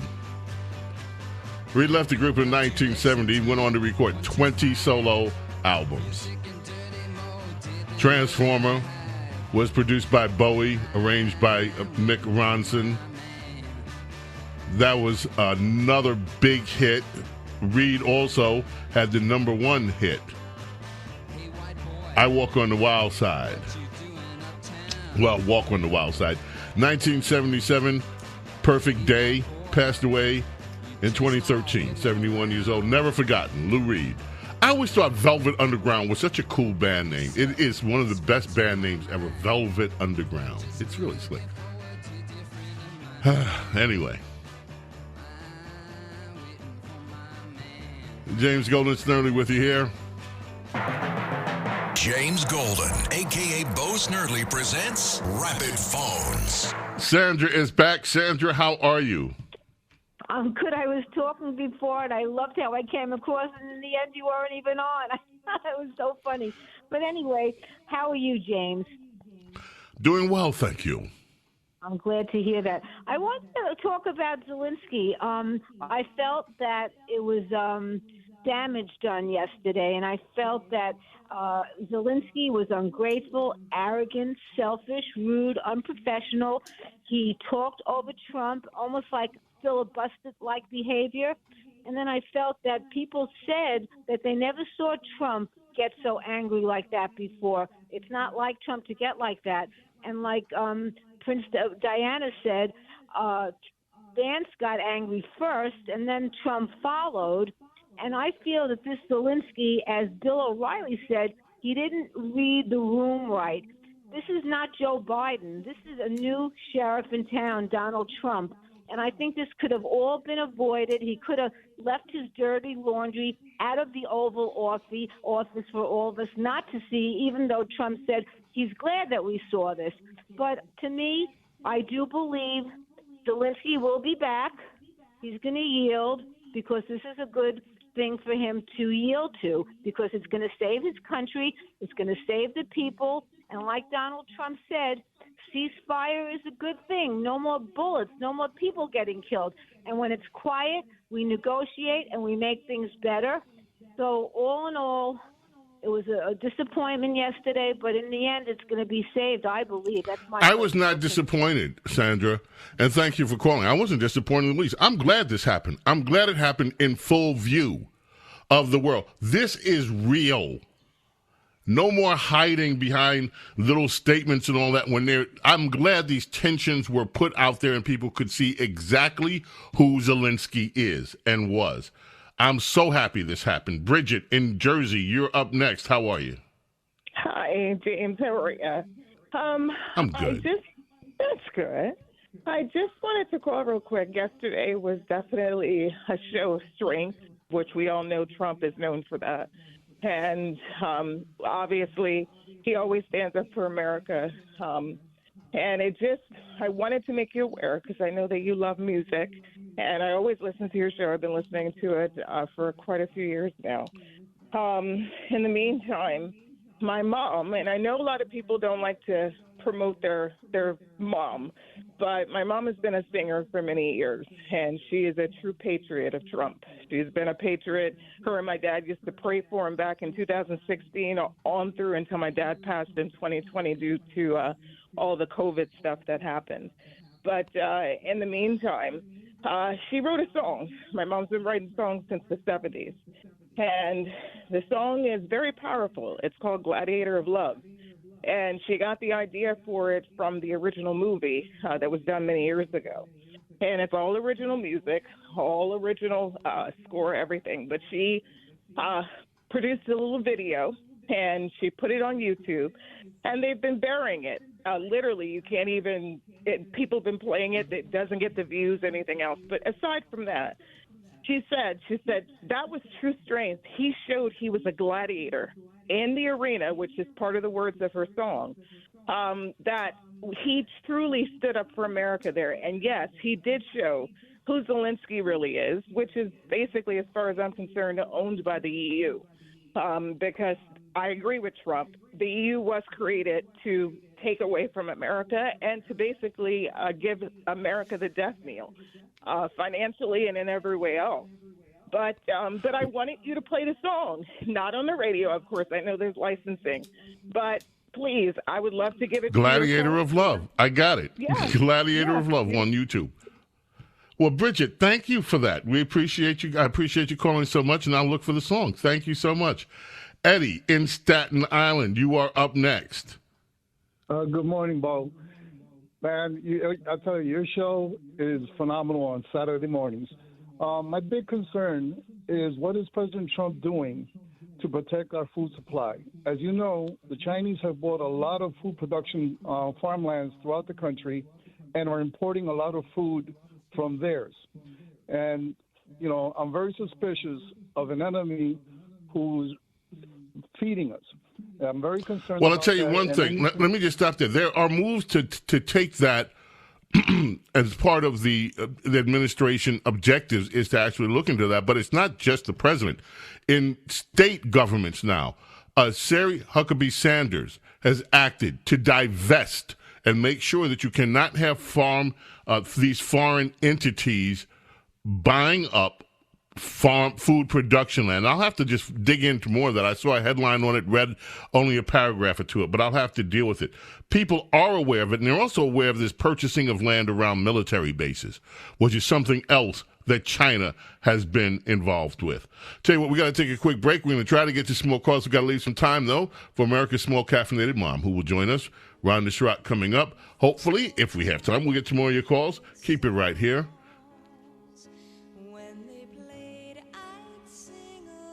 You knew that I wanted to do this today. It's the birthday of Karen Carpenter. You know Karen Carpenter, every time her music comes on, you hear me say the same thing over and over again, the same words. Voice of an angel. I think of all of there are so many singers that I love, so many singers who are awesome and iconic. But this woman, her voice, one and only Karen Carpenter, happy heavenly birthday, passed away February 4th, 1983. James Golden Snerdley, America's Small Caffeinated Mom, coming up. Keep it right here. Don't go away.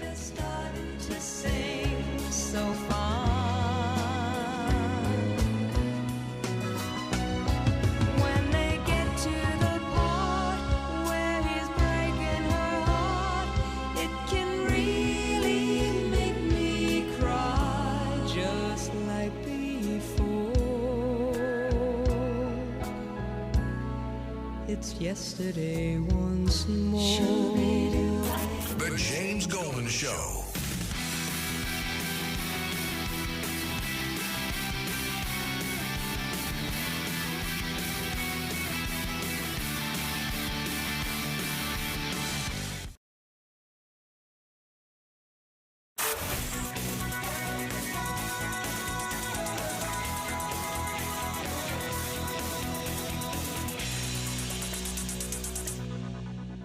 The James Golden Show. It's politics, but theater of the mind with James Golden, a.k.a. Bo Snerdley.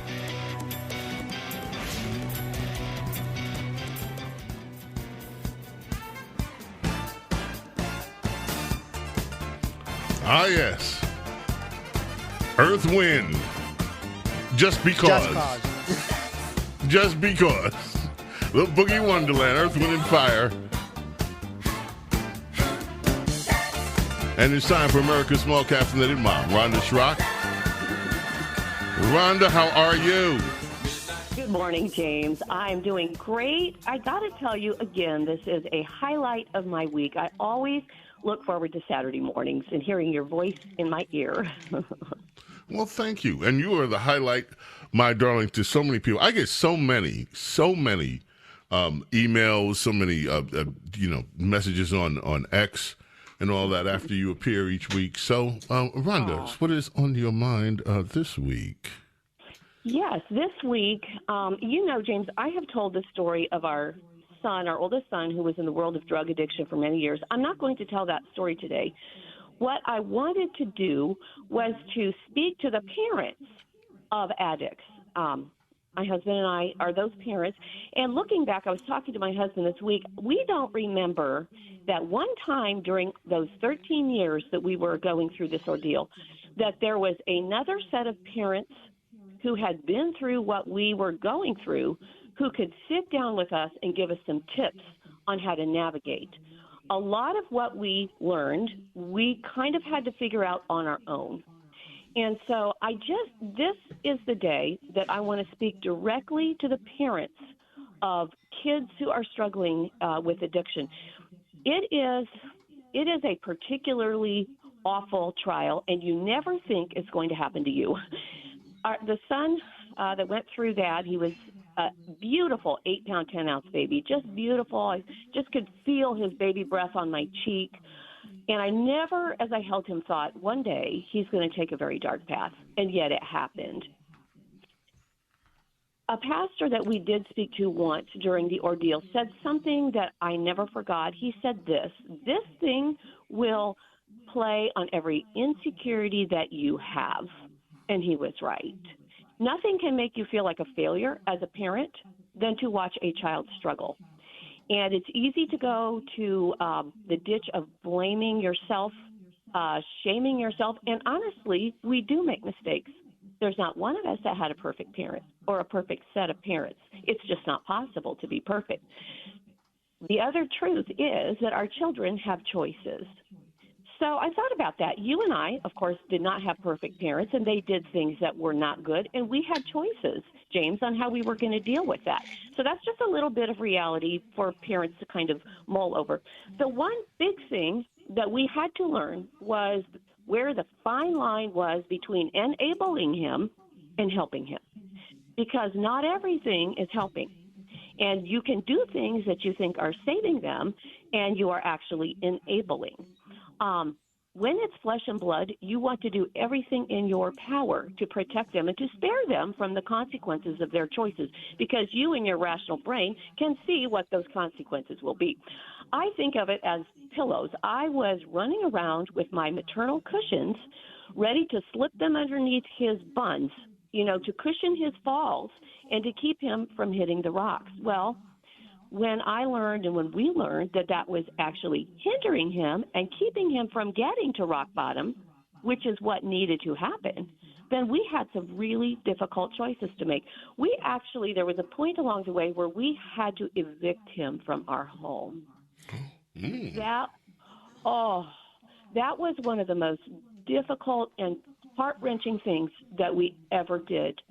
But it was to a point where it was not possible for us to keep housing him. We had minor children, and we just couldn't.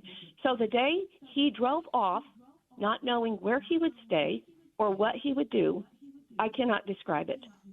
And yet, paradoxically, there was a sense of emotional relief that I did not have to have a ringside seat to his implosion. So there were so many emotions in that, and yet we knew it was the right thing to do. Well, even though we had to evict him, we never cut him off. We kept our end of the bridge open. Even though we had to separate from him for a time, we kept our end of the bridge open, and I believe, James, that is one of the biggest reasons that he is actually still alive. I know in my heart of hearts that had we completely rejected him and cut him off like some people do, he would be dead. Because even though he separated himself from us in many ways, he still knew that there was love for him waiting at home. And in the end, it was love that drew him back. It was love and the power of God. So we would reach out to him as we felt led. When we found out he was sleeping in a filthy apartment on the floor, we said, would you like to have a bed? He said yes. So we took him for dinner. We went to the mattress store. We got a bed. We got it all set up in that filthy apartment, hugged him and kissed him, and we left. He knew that we loved him even in his squalor and his filth. Meanwhile, we kept working on our marriage. I don't know what the statistics are, but so often when there is such a tremendous stressor, marriages just can't make it, and they crack under that strain. And so we really kept working hard on our relationship, and we kept focusing on our other kids. Meanwhile, it forced Grant and I to a deeper level of trust in a God that we were learning to know in a different way. And because of that, our faith grew and grew and grew to the point where even before our son returned, I told him more than once, I am so thankful for your journey because of the good work it has done in your dad and I, because we focused on our own baggage, on our own weaknesses and failures.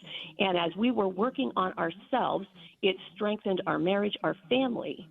And it was deep inner work that may not have ever happened had we not walked through that years-long trial.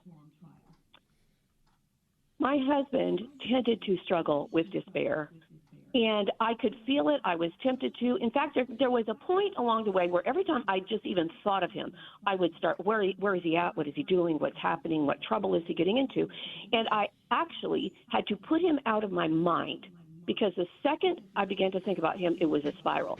So I put him out of my mind to maintain my own equilibrium, but I never put him out of my heart.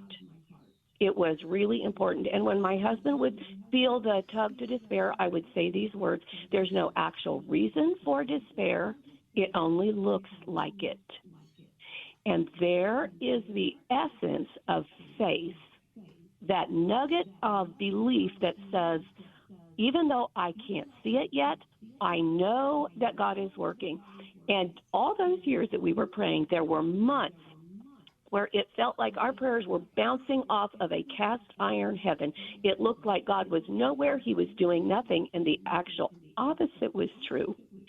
After our son returned, he began to tell us stories, and I saw that the whole time my prayers, our prayers, were being heard, and they were being answered, even though we could not see them. It did not look like it. There was one other thing that began to happen during those years.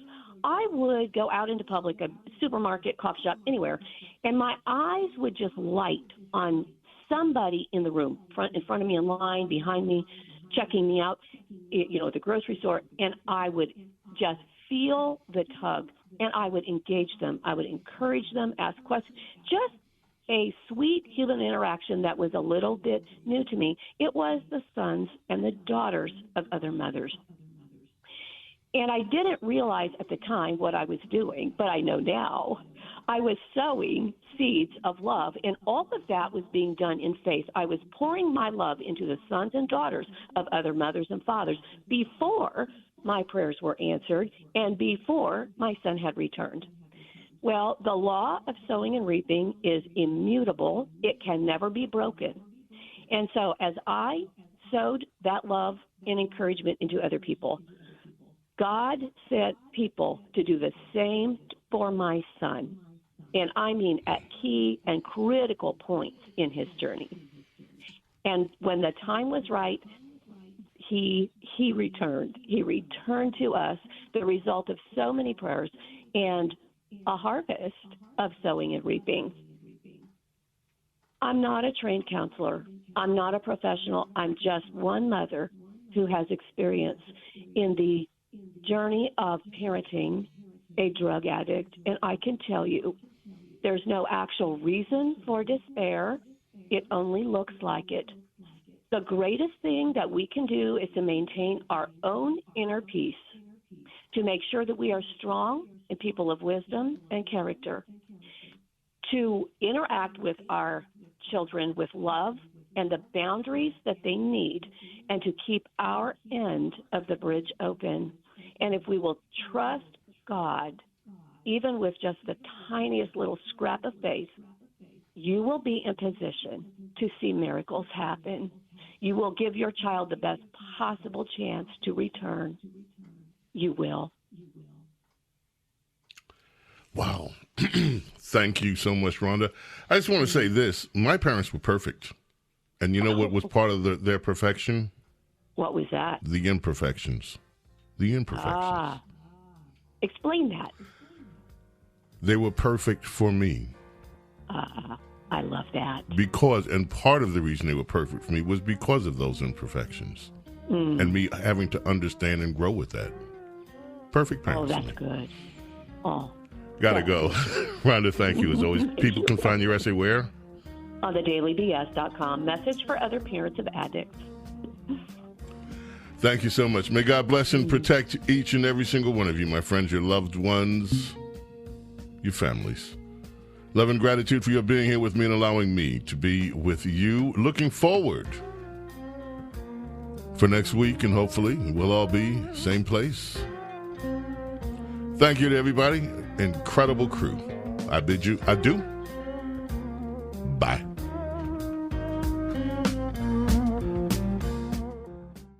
Donate now to Toys for Tots, working year-round. Go to toysfortots.org. Toys for Tots supports children in need throughout the year with programs like the Toys for Tots Literacy Program. Established in 2008, has provided over 60 million books to disadvantaged children. The Toys for Tots Literacy Program is committed to providing disadvantaged children with direct access to books and educational resources that enhance their ability to read and communicate effectively. Go to toysfortots.org.